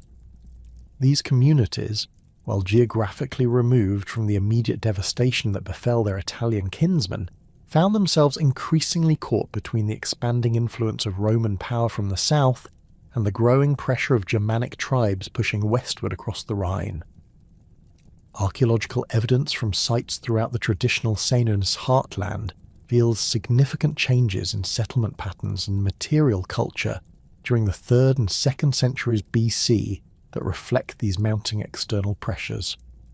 Excavations at Sens, the ancient Agadincum, show clear stratification layers indicating periods of abandonment and reoccupation that suggest population instability during this crucial period. Storage pit complexes, previously used for grain preservation, show evidence of hasty filling with personal possessions and valuable objects that indicate emergency evacuations. The discovery of weapon hoards buried in rural locations throughout the Yon Valley demonstrates systematic preparation for conflict while revealing the sophisticated metallurgical capabilities that Senones smiths maintained despite political disruption. The material culture recovered from these disturbed archaeological contexts demonstrates continuing Celtic artistic traditions, while showing increasing influence from both Roman and Germanic sources.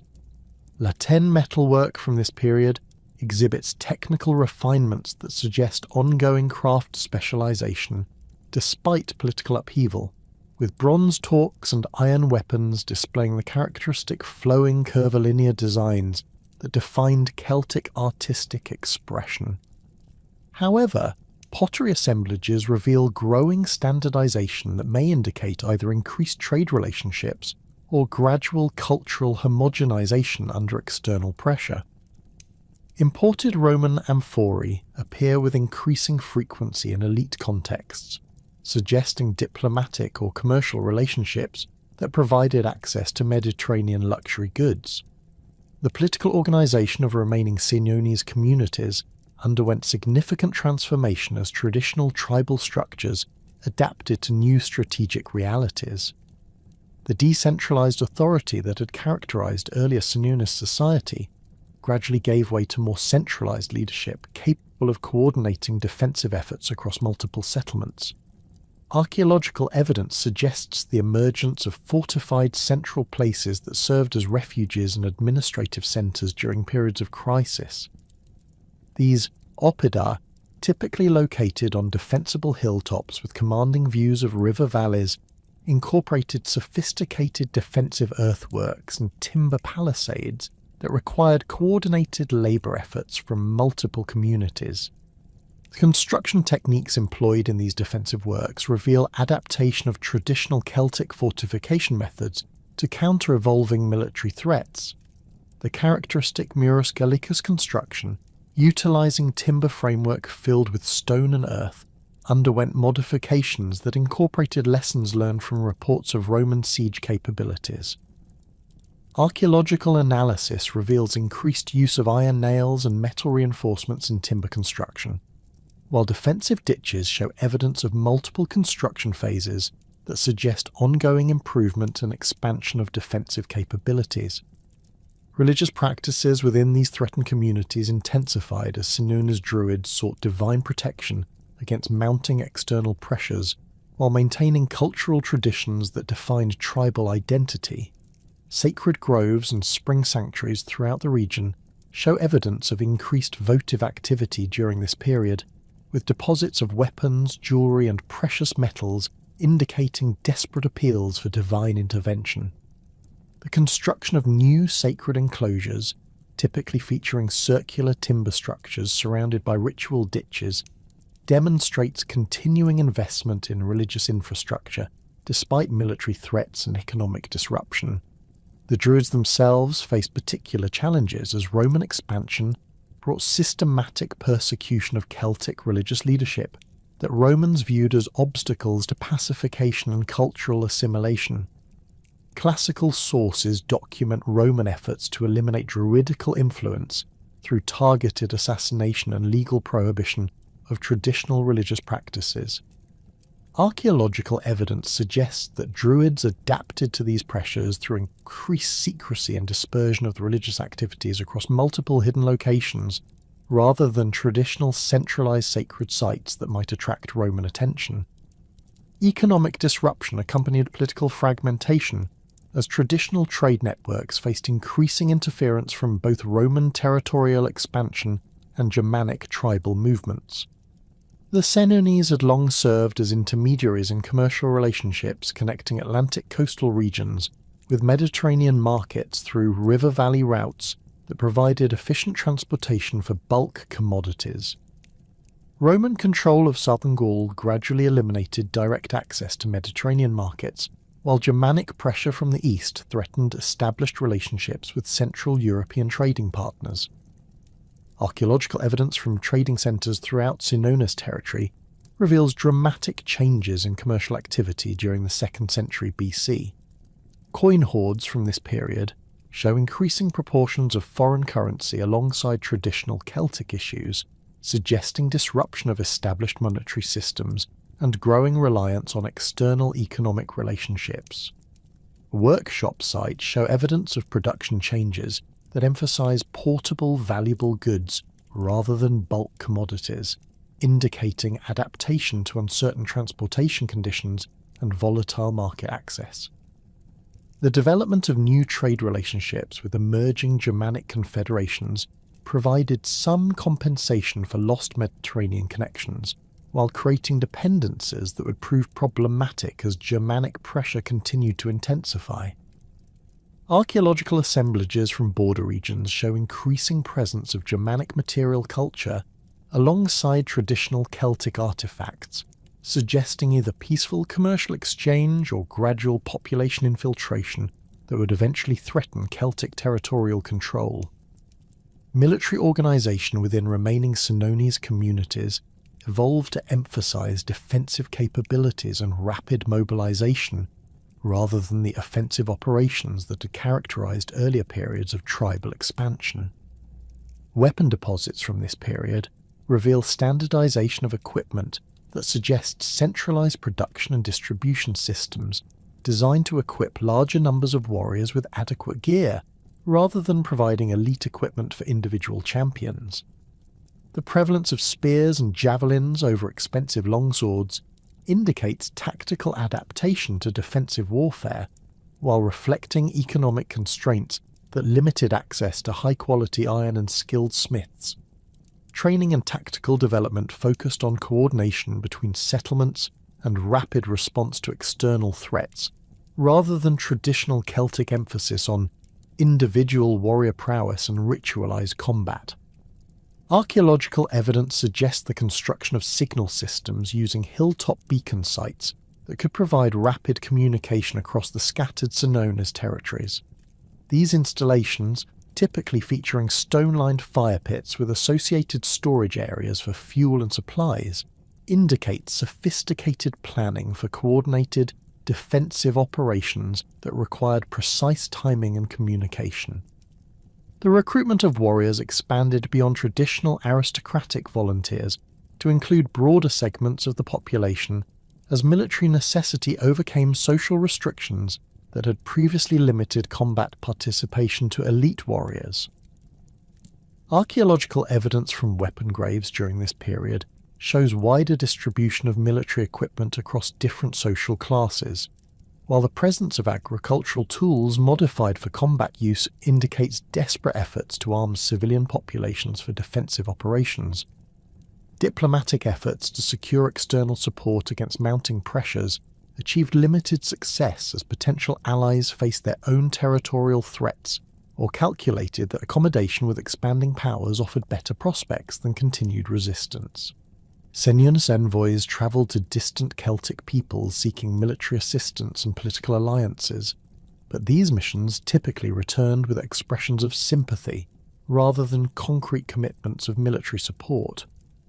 The fragmented nature of Celtic political organisation prevented effective coordination of resistance efforts, while allowing Roman diplomats to exploit individual tribal concerns and ambitions. The gradual integration of Germanic settlers into traditional Senones territories created complex demographic changes that challenged existing social structures while providing potential military reinforcement against Roman expansion.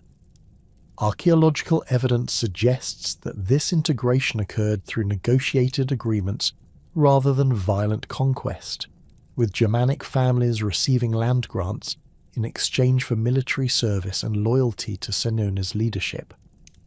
However, the long-term implications of this demographic change would prove destabilizing as Germanic cultural influences gradually modified traditional Celtic social organization. Celtic law codes, preserved through oral tradition and druidical instruction, provided frameworks for integrating foreign populations while maintaining tribal identity and political cohesion.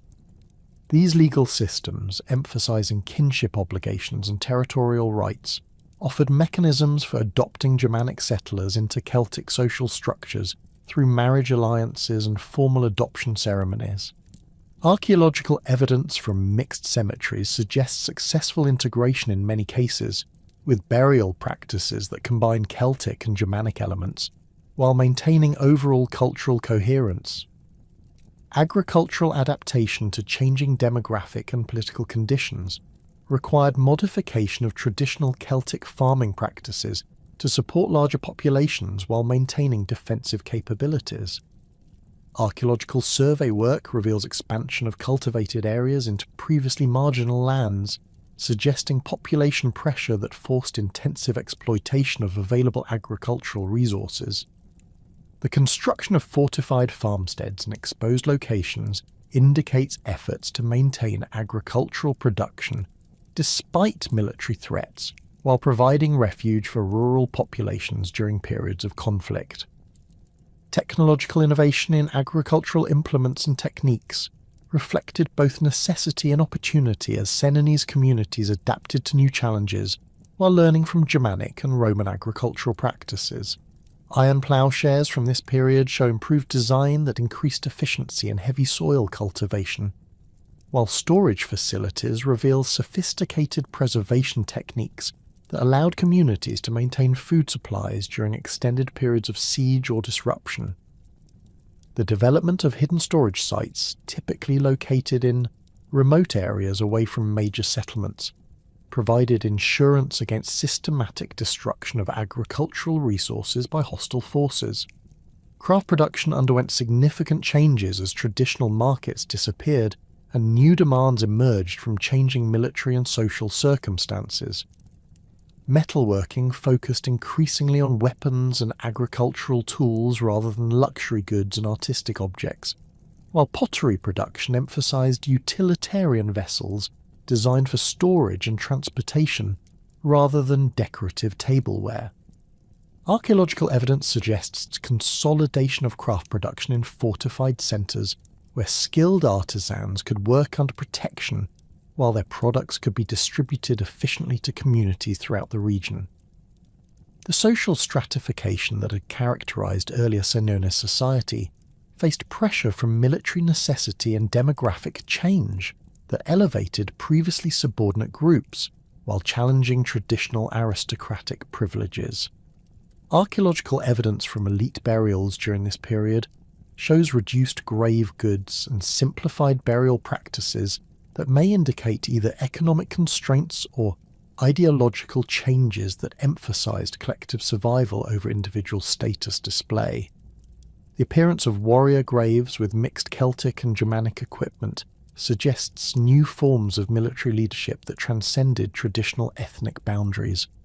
Cultural transmission between generations became increasingly challenging as traditional educational systems faced disruption from military conflict and population displacement. Druidical schools, which had previously provided systematic instruction in law, religion and tribal history, operated under conditions of secrecy and constant threat that limited their effectiveness in preserving Celtic intellectual traditions. Archaeological evidence suggests increased emphasis on portable forms of cultural expression, such as decorated personal ornaments and weapons that could preserve artistic traditions even during periods of social disruption. The psychological impact of reports from Italy describing the destruction of Senones communities and the enslavement of their populations, created pervasive anxiety within remaining Celtic territories that influenced every aspect of social and political decision-making. These accounts, transmitted through survivor refugees and commercial contacts, provided graphic illustrations of Roman military capabilities while demonstrating the futility of direct military resistance against organised Roman legions. The knowledge that their Italian kinsmen had suffered complete political annihilation, despite their military prowess and strategic advantages, created profound uncertainty about the prospects for successful resistance. Marriage patterns and kinship relationships adapted to new realities as families sought to preserve bloodlines and cultural traditions while building alliances that might provide security during uncertain times. Archaeological evidence from cemetery sites reveals changes in burial practices that suggest modification of traditional kinship structures, with collective burial areas that may indicate new forms of social organisation based on military units or defensive communities rather than traditional family groups. The presence of foreign grave goods in Celtic burials suggests intermarriage with Germanic settlers, while the persistence of traditional Celtic burial orientation indicates continued adherence to ancestral religious beliefs. The transformation of surviving Senones populations into subjects of the Roman provincial system occurred through a complex process of administrative integration that reflected both Roman pragmatism and the practical necessities of governing diverse populations across vast territories. Following the military destruction of organised Senones resistance in Italy and the gradual subjugation of their Gallic territories through Caesar's campaigns, Roman administrators faced the challenge of incorporating Celtic communities that possessed sophisticated social structures, legal traditions and economic systems into the standardized framework of provincial governance. The census records maintained by Roman officials reveal systematic efforts to document Senones populations, their territorial holdings and economic capabilities as the foundation for taxation and military recruitment obligations that would bind these communities to the Roman state. Roman provincial administration in former Senones territories followed established patterns developed through centuries of territorial expansion, yet adapted to accommodate the specific characteristics of Celtic social organisation and settlement patterns.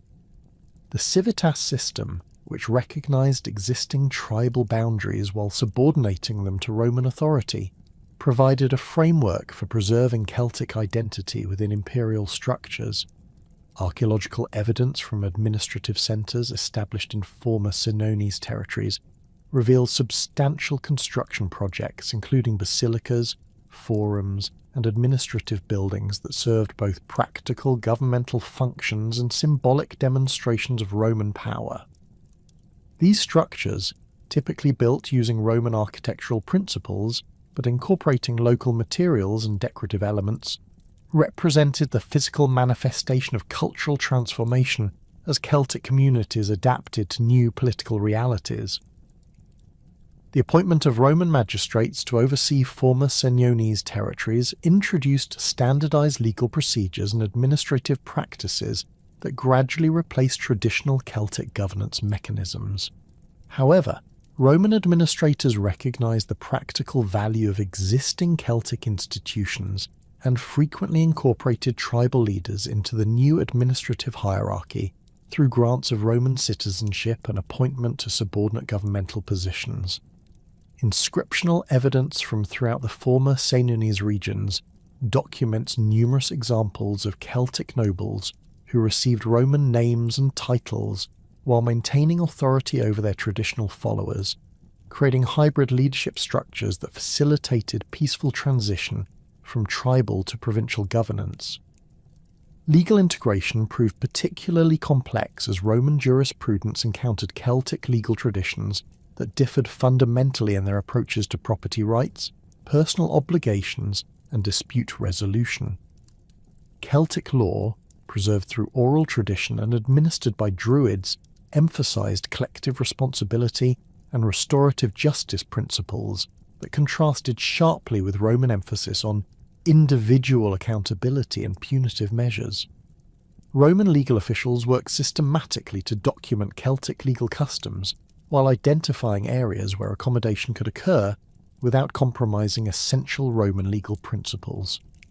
Archaeological evidence from courthouse sites reveals the construction of specialised facilities designed to accommodate both Roman legal procedures and modified versions of traditional Celtic assemblies, where community disputes could be resolved through familiar mechanisms. Property law underwent particularly significant transformation as Roman concepts of individual ownership replaced Celtic systems based on kinship groups and collective territorial rights. The centuriation process, which divided agricultural land into standardized rectangular plots assigned to individual owners, fundamentally altered traditional Celtic settlement patterns while creating new opportunities for economic development. Archaeological survey work reveals extensive evidence of Roman field systems imposed over earlier Celtic agricultural landscapes, with boundary stones and drainage works that demonstrate systematic reorganisation of rural territories. However, Roman administrators often granted existing Celtic landholders individual title to territories they had previously held collectively, providing continuity of occupation while establishing clear ownership rights compatible with Roman legal requirements. Urban planning in former Senones territories reflected Roman architectural principles while accommodating existing settlement patterns and local preferences. The transformation of Celtic oppida into Roman-style towns required extensive construction projects that created employment opportunities for local populations while demonstrating Roman engineering capabilities. Archaeological excavations at sites such as Senones reveal systematic urban redevelopment that preserved certain Celtic architectural elements while introducing Roman innovations, including hypocaust heating systems, aqueducts, and sewerage networks that improved living conditions and public health. Street layouts followed Roman grid patterns where topography permitted, but often incorporated existing Celtic routes and sacred sites to minimise disruption to establish community relationships. The construction of Roman-style public buildings provided focal points for community life while serving practical administrative and commercial functions. Basilicas served as courts and meeting halls where Roman legal procedures could be conducted alongside modified versions of traditional Celtic assemblies. Public baths introduced Roman social customs while providing gathering places where Celtic and Roman residents could interact in informal settings. Archaeological evidence reveals that these facilities often incorporated decorative elements that combined Roman architectural motifs with Celtic artistic traditions, creating distinctive regional styles that reflected cultural synthesis rather than simple replacement of Celtic traditions with Roman alternatives. Religious syncretism between Celtic deities and Roman gods emerged as one of the most significant aspects of cultural transformation as Roman authorities sought to accommodate Celtic spiritual traditions while promoting loyalty to Roman religious institutions. The identification of Celtic gods with Roman counterparts provided a framework for religious continuity that eased the psychological impact of political subjugation while creating opportunities for cultural exchange between Celtic and Roman populations. Archaeological evidence from temple sites throughout former Senones territories reveals extensive construction of Romano-Celtic religious complexes that combined architectural elements from both traditions while serving the spiritual needs of mixed populations. The cult of Mercury Lugus exemplified this religious synthesis as the Roman god Mercury became identified with the Celtic deity Lugus, who had served as a patron of crafts, commerce, and intellectual pursuits throughout the Celtic world. Archaeological excavations at Mercury Lugus temple sites reveal distinctive architectural features that combined Roman stone construction techniques with Celtic circular sanctuary layouts.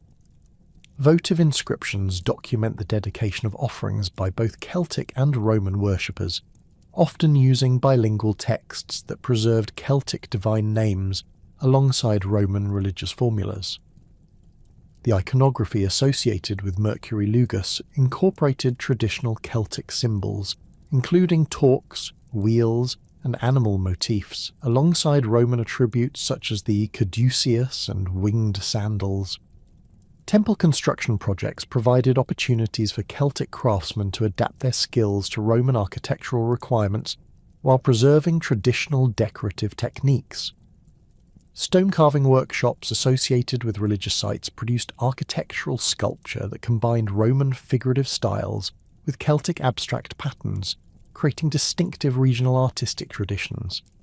Archaeological analysis of these sculptural remains reveals sophisticated understanding of Roman iconographic conventions, alongside continued use of Celtic symbolic systems that maintained cultural continuity despite political transformation. The employment of Celtic artisans in these prestigious projects demonstrated Roman recognition of Celtic artistic capabilities while providing economic opportunities that facilitated peaceful integration.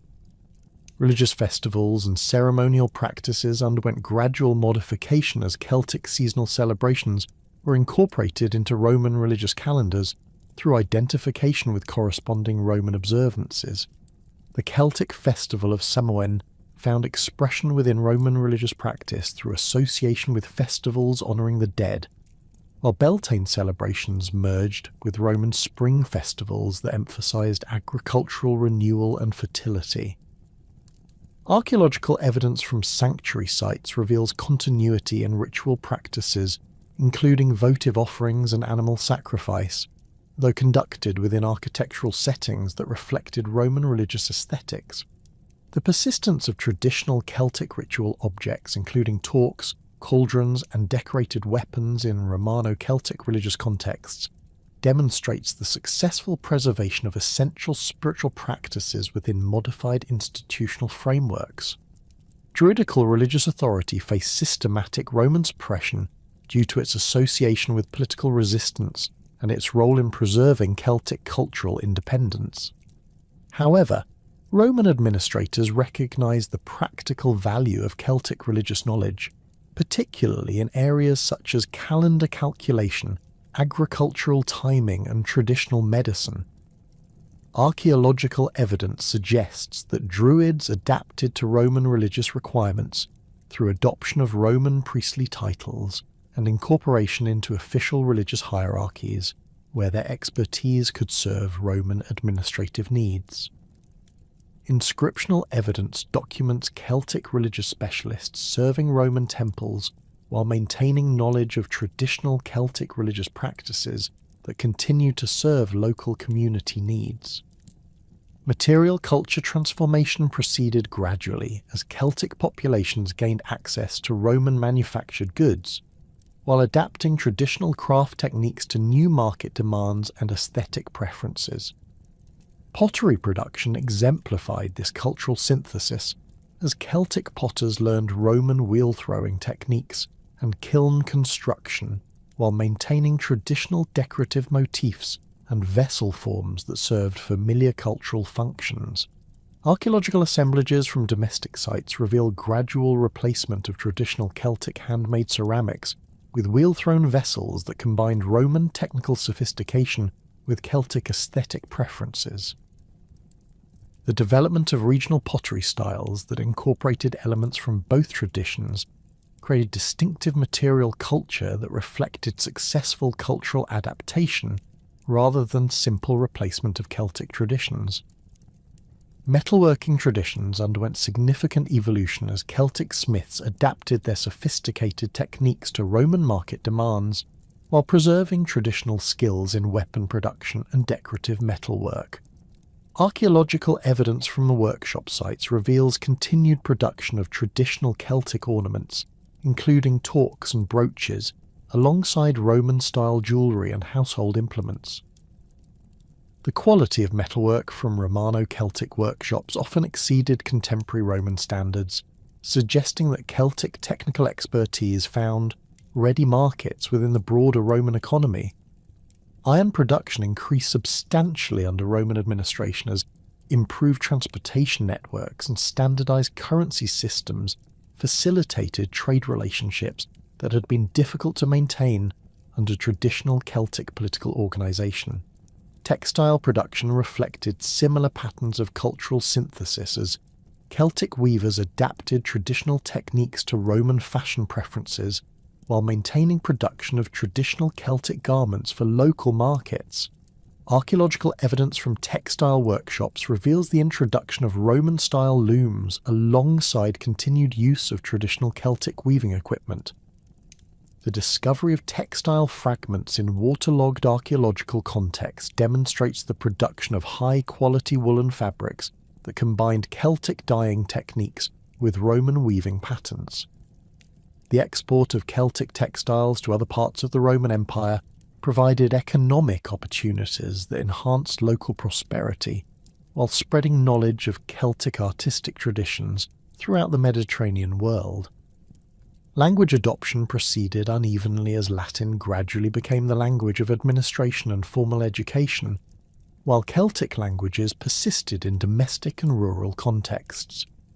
Inscriptional evidence reveals extensive use of Latin for official purposes including legal documents, religious dedications and commercial transactions, while Celtic personal names and place names continued in common use. Bilingual inscriptions demonstrate transitional periods when both languages served overlapping functions within the same communities. Educational opportunities expanded significantly under Roman administration, as literacy in Latin provided access to legal, commercial, and administrative careers that had been unavailable under traditional Celtic social organisation.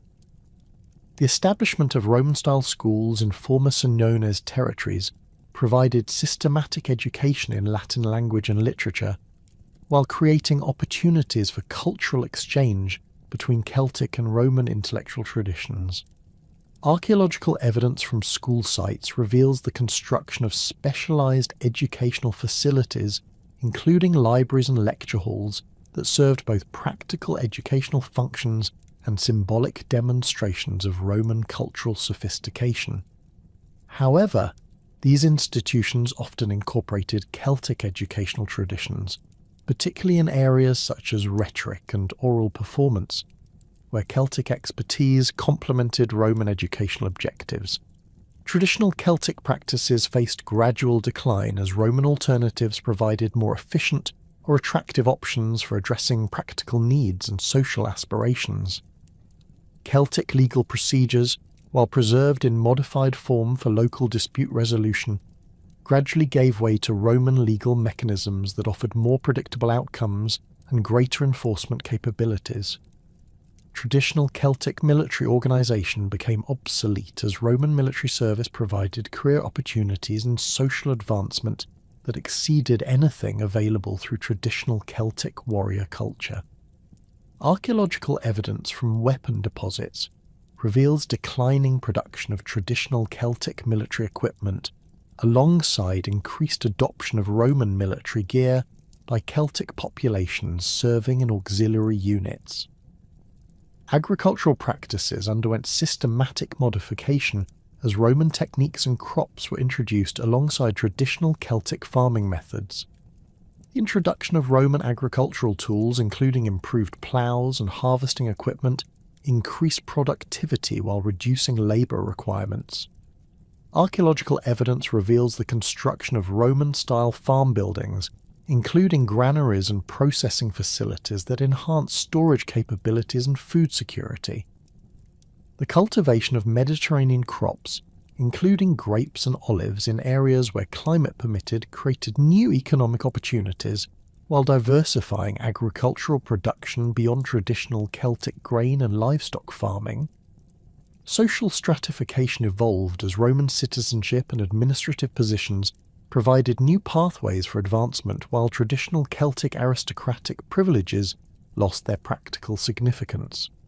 Archaeological evidence from elite residences reveals the adoption of Roman architectural styles and domestic arrangements that reflected changing social aspirations and cultural preferences. However, traditional Celtic symbols of status, including torques and decorated weapons, continued to appear in elite contexts, suggesting the preservation of Celtic identity markers alongside adoption of Roman status indicators.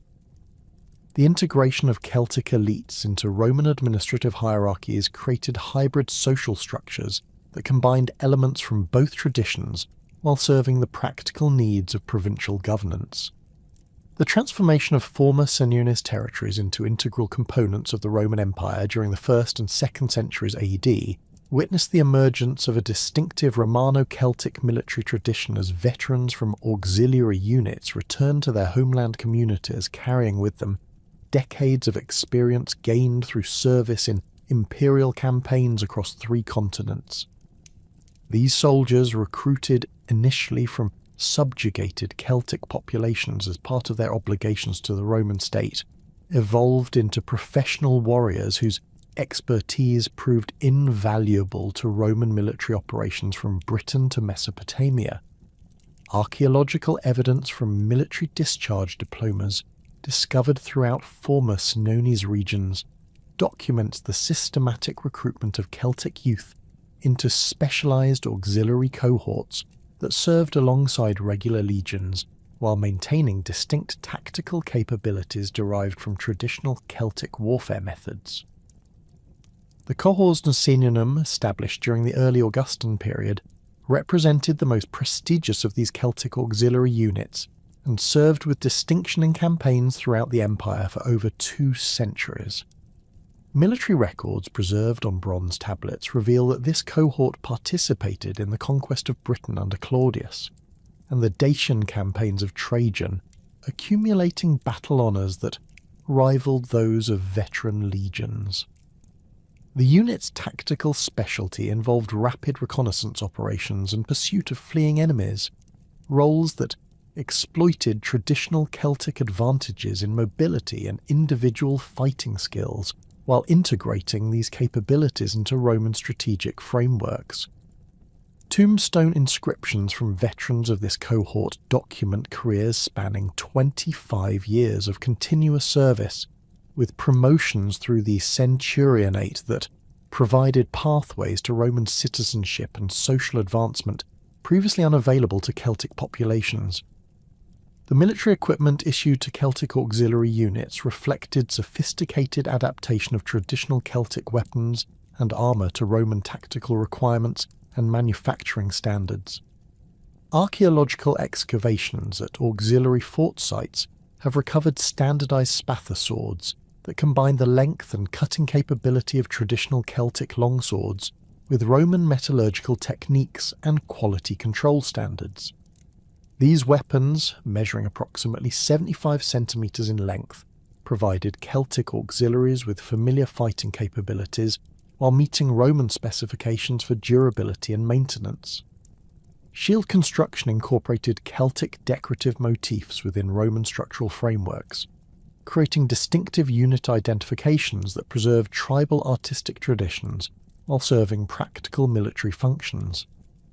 Body armour development for Celtic auxiliaries demonstrated remarkable innovation as Roman military engineers adapted traditional Celtic protective equipment to imperial manufacturing capabilities and tactical requirements. Mail shirts produced in Roman armouries incorporated Celtic design elements, including distinctive shoulder reinforcements and decorative bronze fittings that maintained cultural identity while providing protection equivalent to legionary equipment. Helmet construction combined Roman engineering principles with Celtic aesthetic preferences, producing distinctive crested designs that allowed easy unit identification on crowded battlefields while incorporating protective features that had proven effective in Celtic warfare traditions. The tactical employment of Celtic auxiliary units within Roman military formations exploited their cultural strengths while compensating for traditional Celtic weaknesses in sustained formation fighting. Roman commanders typically deployed Celtic cohorts as advance guards and flank protection for legionary formations, roles that allowed Celtic warriors to employ their superior individual fighting skills and psychological intimidation while benefiting from Roman logistical support and strategic coordination. Archaeological evidence from battlefield sites reveals that Celtic auxiliaries often served as the decisive factor in Roman victories through their ability to pursue broken enemy formations and prevent organised withdrawal that might allow future resistance. Training programs developed specifically for Celtic auxiliary recruits combined Roman military discipline with preservation of traditional Celtic fighting techniques that provided tactical advantages unavailable to conventional Roman forces. Military manuals preserved in fragmentary papyrus documents describe specialized instruction in mounted combat, individual weapon techniques, and rapid deployment operations that built upon Celtic cultural foundations while introducing Roman concepts of unit coordination and strategic thinking. The resulting hybrid military tradition produced warriors capable of operating effectively within Roman command structures while maintaining the fierce individual prowess that had made Celtic warriors legendary throughout the ancient world. The geographic distribution of Celtic auxiliary service reflected Roman strategic priorities as these units deployed to frontier regions where their specialized capabilities proved most valuable for imperial expansion and border security. Hadrian's Wall garrison records document extensive Celtic auxiliary presence in British frontier forts, where their familiarity with Celtic opponents and terrain provided crucial advantages for Roman defensive operations. Similarly, Celtic units served prominently in Germanic frontier regions, where their cultural similarities to tribal opponents allowed effective intelligence gathering and negotiation operations that complemented Roman military pressure. Archaeological evidence from frontier installations reveals the construction of specialized barracks and training facilities designed to accommodate Celtic auxiliary requirements while maintaining Roman military standards. Veterans returning to former Senones territories after completion of military service brought with them not only Roman citizenship and financial resources, but also extensive knowledge of imperial administrative practices, engineering techniques, and commercial opportunities that transformed local communities. Tombstone inscriptions document numerous examples of auxiliary veterans who established successful businesses, constructed substantial residences, and assumed leadership roles within their native communities while maintaining connections to former military comrades throughout the empire. The wealth accumulated through military service, combined with Roman citizenship privileges, created a new social class that bridged Celtic cultural traditions and Roman imperial opportunities. The construction activities undertaken by returning veterans demonstrated the practical application of engineering skills acquired during military service, as former soldiers supervised major infrastructure projects throughout their homeland regions. Archaeological evidence reveals the construction of Roman-style bath complexes, aqueduct systems, and road improvements funded by veteran associations and designed according to military engineering principles learned during frontier service. These projects not only improved local living conditions, but also provided employment opportunities for civilian populations, while demonstrating the tangible benefits of Roman imperial integration. Stone quarrying operations expanded significantly during this period, as veterans applied military engineering expertise to civilian construction projects that required substantial stone blocks and architectural elements. Agricultural innovation accompanied infrastructure development as veterans introduced farming techniques and crop varieties encountered during military service in diverse climatic regions throughout the empire. Archaeological analysis of pollen samples from this period reveals the introduction of new grain varieties and agricultural practices that increase productivity while diversifying local food production. Veterans who had served in Mediterranean regions brought knowledge of viticulture and olive cultivation that proved adaptable to local conditions, while those with experience in northern frontiers introduced improved livestock breeding techniques and cold weather crop management. The establishment of veteran agricultural colonies provided systematic demonstration of these innovations, while creating prosperous rural communities that served as models for broader agricultural development.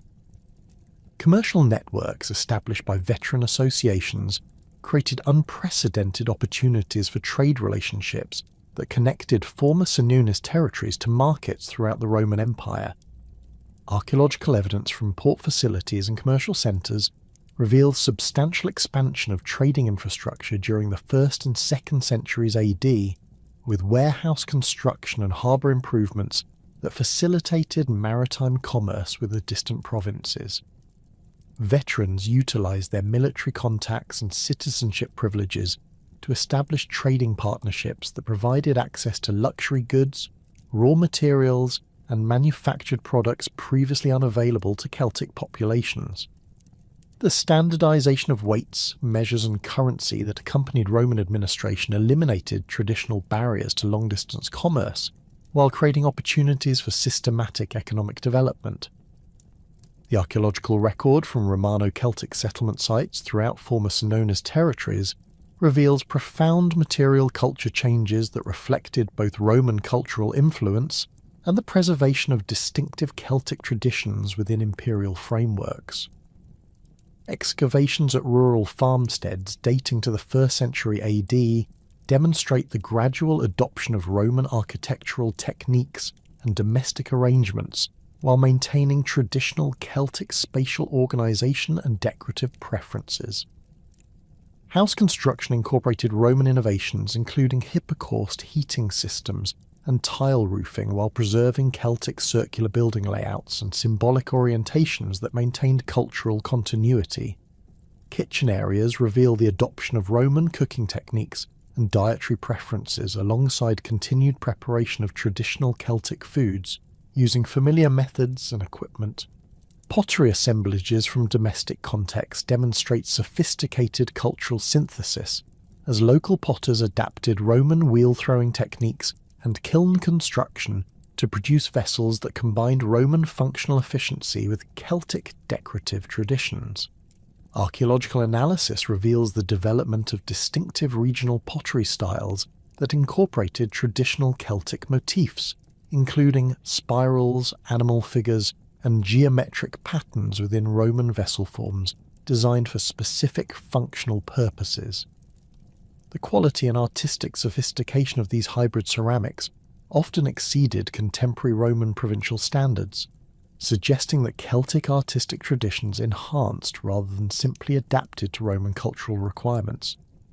Metalworking traditions underwent remarkable development as Celtic smiths applied their traditional expertise to Roman market demands while preserving specialised techniques that had distinguished Celtic craftsmanship for centuries.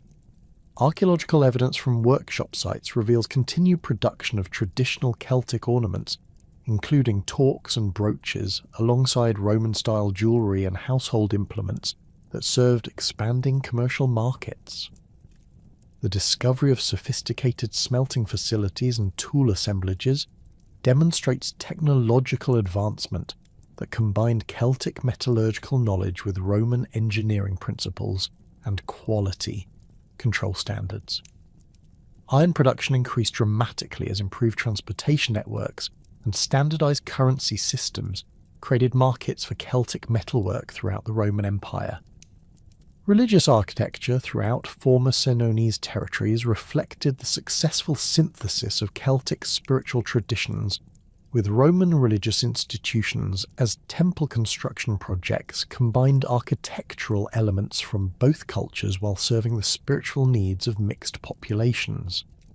Archaeological excavations at Romano-Celtic temple complexes reveal distinctive architectural features that incorporated Roman stone construction techniques with Celtic circular sanctuary layouts and symbolic orientations.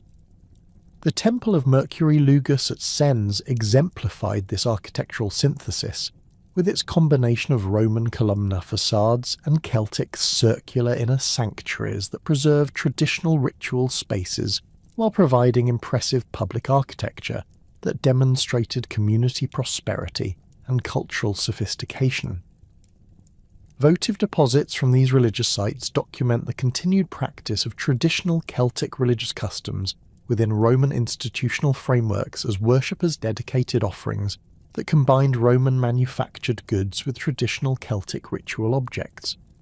Archaeological analysis of these deposits reveals the persistence of Celtic religious practices, including weapon offerings, animal sacrifice, and seasonal celebrations, while demonstrating adaptation to Roman religious calendars and ceremonial requirements.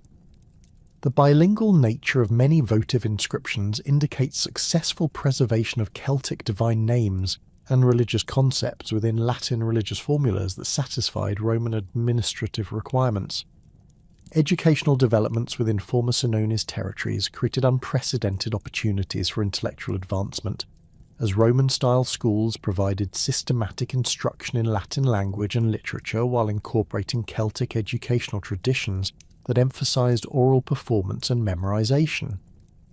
Archaeological evidence from school sites reveals the construction of specialized educational facilities, including libraries and lecture halls, that serve both practical educational functions and symbolic demonstrations of community cultural aspirations. However, these institutions often preserve Celtic intellectual traditions, particularly in areas such as rhetoric and legal reasoning, where Celtic expertise complemented Roman educational objectives while maintaining cultural continuity.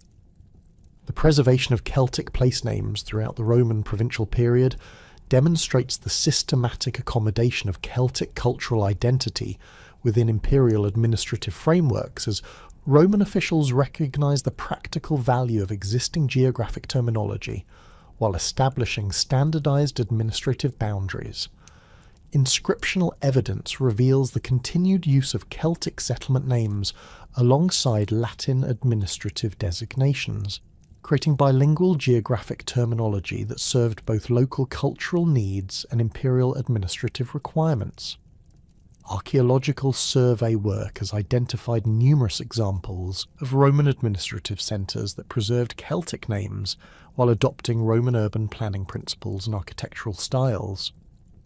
Road construction projects undertaken during the early imperial period created systematic transportation networks that connected former Senones territories to major Roman commercial and military routes while preserving access to traditional Celtic sacred sites and seasonal gathering places. Archaeological analysis of Roman road construction reveals sophisticated engineering that accommodated existing Celtic settlement patterns while establishing efficient transportation corridors for military and commercial purposes.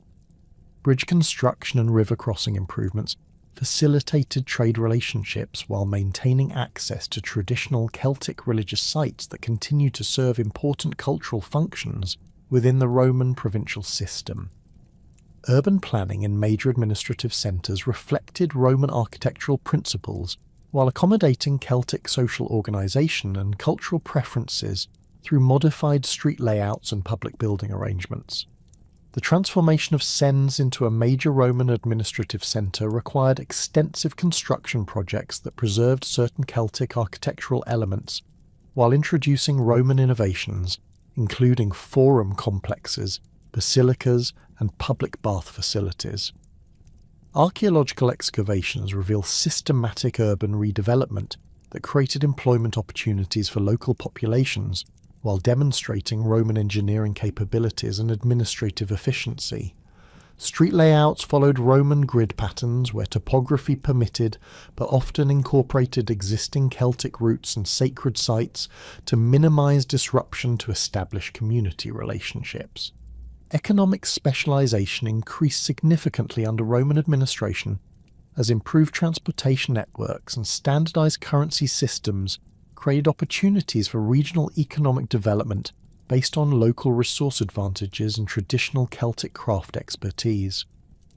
Archaeological evidence reveals the expansion of ceramic production facilities, metalworking workshops, and textile manufacturing centres that served markets throughout the Roman Empire while providing employment opportunities for local populations. The development of commercial agriculture focused on crops and livestock products that could be efficiently transported to distant markets while maintaining subsistence production that ensured local food security during periods of commercial disruption. The medieval chroniclers who first attempted to reconstruct the history of ancient Gaul possessed only fragmentary knowledge of the Senones, drawing primarily from classical sources that had survived the collapse of Roman administrative records and the subsequent disruption of scholarly traditions during the barbarian invasions. The earliest systematic account appears in Gregory of Tours' Historia Francorum, written in the late 6th century, where the Senones receive brief mention as one of the Gallic peoples who had resisted Roman conquest before eventually submitting to imperial authority. Gregory's treatment reflects the limited source material available to early medieval scholars, relying heavily on Livy's account of the sack of Rome while lacking access to the detailed ethnographic descriptions that had been preserved in works by Caesar and Tacitus. The chronicler's primary interest lay in establishing the genealogical connections between ancient Gallic peoples and the Frankish kingdoms of his own era, leading to speculative assertions about Senones' descendants that reflected medieval political concerns rather than historical accuracy. The Carolingian Renaissance of the 8th and 9th centuries witnessed renewed scholarly interest in classical antiquity that brought greater attention to Celtic peoples as predecessors of contemporary European populations. Einhard's Vita Caroli Magni contains references to ancient Gallic tribes that demonstrate familiarity with classical sources previously unavailable to earlier medieval scholars, though his treatment of the Senones remains cursory and derivative. More significantly, the anonymous chronicle of Fredegar preserves what appears to be independent tradition regarding Celtic settlements along the Seine and Yonne rivers, describing ancient fortified sites that correspond remarkably well to archaeological discoveries made more than a millennium later. These chronicles suggest the persistence of local oral traditions that preserved geographical and cultural knowledge about pre-Roman populations despite the profound social and political transformations that had occurred during the intervening centuries. The scholastic movement of the 12th and 13th centuries produced the first systematic attempts to synthesize classical and medieval sources into comprehensive historical narratives that included detailed treatment of Celtic peoples. Vincent of Beauvais' Speculum Historiale devoted substantial attention to the Senones within its broader account of Gallic history, drawing upon newly available manuscripts of Caesar's Commentarii and Pliny's Natural History that provided more detailed ethnographic information than had been accessible to earlier scholars. Vincent's methodology, while primitive by modern standards, demonstrated genuine historical consciousness in its attempts to reconcile conflicting source materials and establish chronological frameworks for ancient events.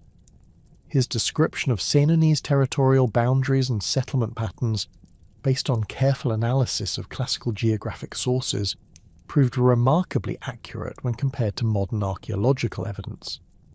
Renaissance humanist scholars approached Celtic history with unprecedented, critical methodology that sought to distinguish reliable historical evidence from medieval legendary materials that had accumulated around ancient peoples. Étienne Pasquier's Recherche de la France, published in 1560, represented the first systematic attempt to locate Senones settlements through careful analysis of place name evidence combined with classical geographic descriptions. Pasquier's identification of Sens as the ancient Agedincum and his mapping of Senones' territorial boundaries demonstrated sophisticated understanding of historical geography that would not be significantly improved until the development of modern archaeological techniques. His work established methodological principles for Celtic studies that emphasized primary source analysis and geographic correlation over speculative reconstruction based on legendary materials.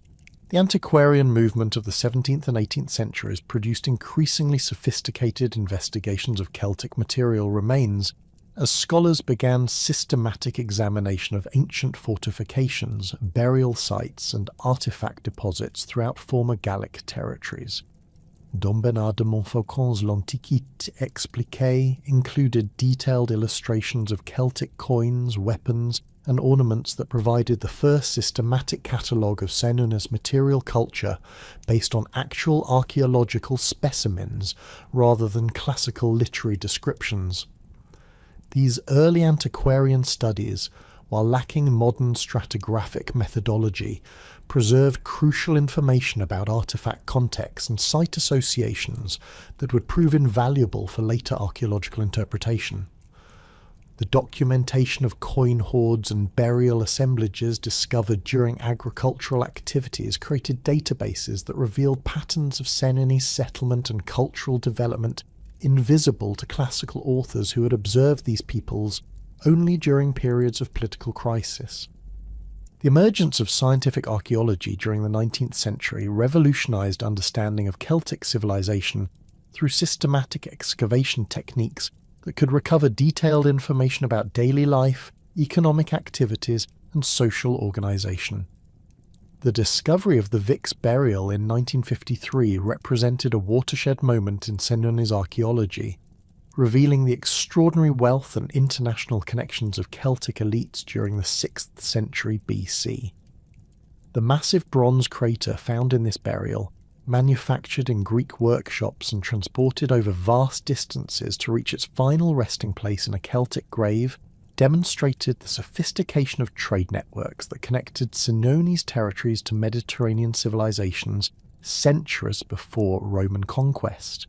Subsequent analysis of the burial assemblage revealed details about Celtic metalworking techniques, textile production, and social hierarchy that provided unprecedented insights into pre-Roman Gallic society. Archaeological investigations at Sens throughout the 20th century gradually revealed the continuous occupation sequence that connected prehistoric Celtic settlements to Roman administrative centres and medieval urban development. Excavations beneath the cathedral revealed substantial remains of Roman buildings constructed over earlier Celtic settlement layers, while systematic survey work in the surrounding countryside identified numerous rural sites that preserved evidence of Senones' agricultural practices and settlement patterns. The discovery of Celtic coin moulds and metalworking facilities demonstrated the sophistication of Senones' craft production, while analysis of imported pottery and luxury goods revealed the extent of their commercial relationships with distant regions. These archaeological discoveries provided material evidence that confirmed and expanded upon classical literary accounts, while revealing aspects of Celtic society that had been invisible to ancient authors. The development of scientific dating techniques during the mid-20th century enabled archaeologists to establish precise chronologies for Celtic cultural development that clarified the relationship between different phases of Senones' history. Radiocarbon dating of organic materials from settlement sites and burials provided absolute dates that could be correlated with historical events described in classical sources, while dendrochronological analysis of wooden structures revealed detailed sequences of construction and occupation that demonstrated the stability and prosperity of Senones communities. These dating techniques confirmed that major Celtic settlements had been established along the Seine and Yonne rivers several centuries before the earliest classical references to the Senones, suggesting that their historical significance extended far beyond their dramatic conflicts with Rome. Modern scholarly debates about Senones chronology have focused particularly on the relationship between archaeological evidence for Celtic settlement and the historical accounts of tribal migrations that brought Gallic peoples into Italy during the 4th century BC. Some scholars argue that the archaeological record demonstrates continuous occupation of Senones territories throughout the period, and classical sources describe major population movements, suggesting that only portions of the tribe participated in Italian campaigns, while substantial populations remained in their traditional homeland. Others maintain that the archaeological evidence supports the classical accounts of large-scale migration, pointing to apparent discontinuities in settlement patterns and material culture, that coincide with the chronology of Italian campaigns described by Livy and other ancient historians. The territorial extent of Senones' control has generated considerable scholarly controversy as archaeologists have attempted to correlate material culture distributions with the political boundaries described in classical sources. Excavations throughout the Seine and Yonne valleys have revealed Celtic settlements with similar material culture across a much broader geographic area than the territory specifically attributed to the Senones by Roman authors, raising questions about whether classical tribal designations reflected actual political control or simply represented Roman administrative convenience. The discovery of Celtic oppida at sites such as Bibracte and Alasia, traditionally associated with other Gallic tribes, has revealed material culture similarities that suggest extensive cultural exchange or possible political relationships between different Celtic peoples that were not fully understood by classical observers. Archaeological evidence for Senones' participation in Italian campaigns has proven particularly challenging to interpret, as the material culture recovered from Celtic sites in Italy shows clear connections to Gallic traditions, while displaying local adaptations that developed during centuries of Italian residence. Excavations at Senigallia and other sites along the Adriatic coast have revealed Celtic settlement layers that demonstrate substantial population presence rather than temporary military occupation, supporting classical accounts of permanent Senones colonisation rather than simple raiding expeditions.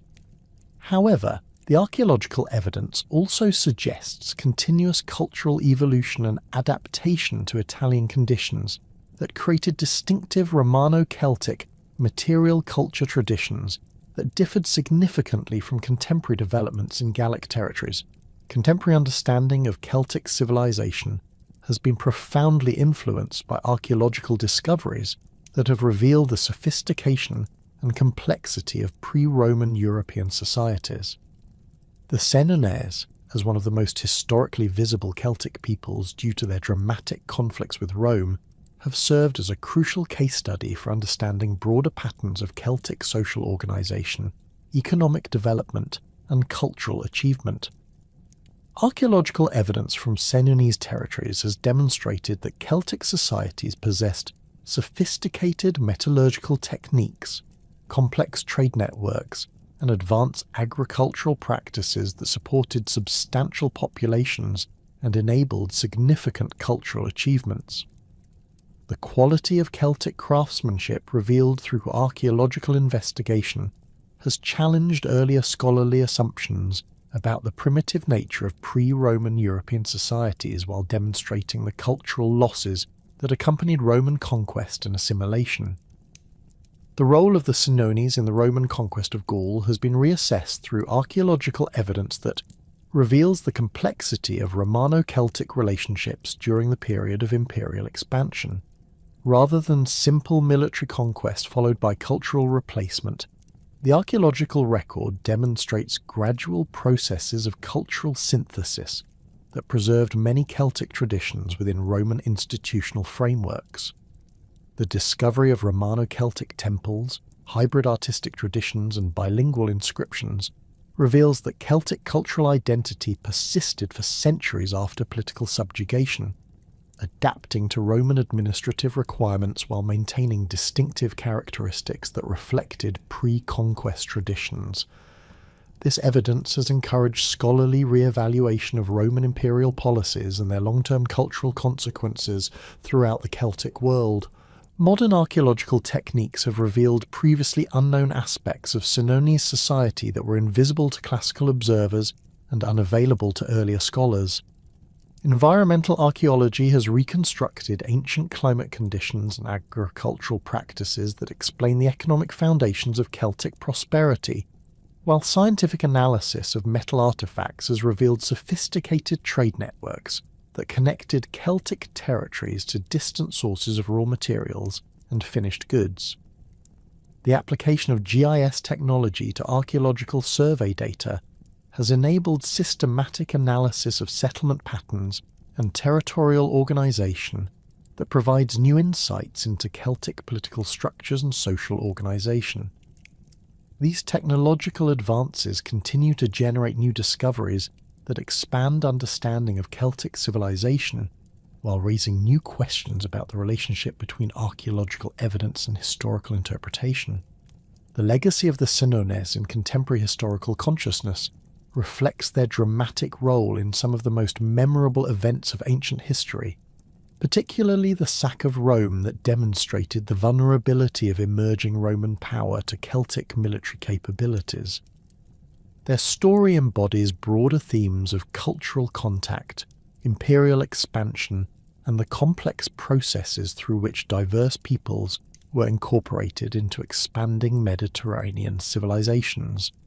Archaeological discoveries continue to reveal new aspects of their sophisticated society, challenging simplistic narratives of barbarian invasions and cultural replacement, while demonstrating the resilience and adaptability of Celtic traditions within changing political circumstances.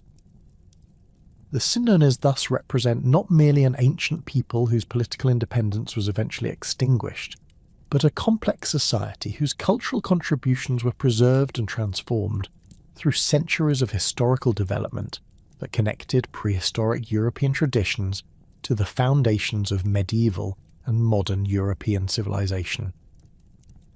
The modern understanding of the Senones ultimately transcends their classical reputation as fierce warriors who challenged Roman power, revealing them as representatives of a sophisticated Celtic civilization that made lasting contributions to European cultural development. Their story demonstrates the complexity of ancient cultural interactions and the inadequacy of simple conquest narratives for understanding the processes through which diverse peoples and traditions were integrated into larger political and cultural systems. As archaeological investigation continues to reveal new aspects of their society and historical significance, the Senones serve as a reminder of the rich cultural heritage that preceded Roman imperial expansion and the remarkable adaptability of human societies facing fundamental political and cultural transformation.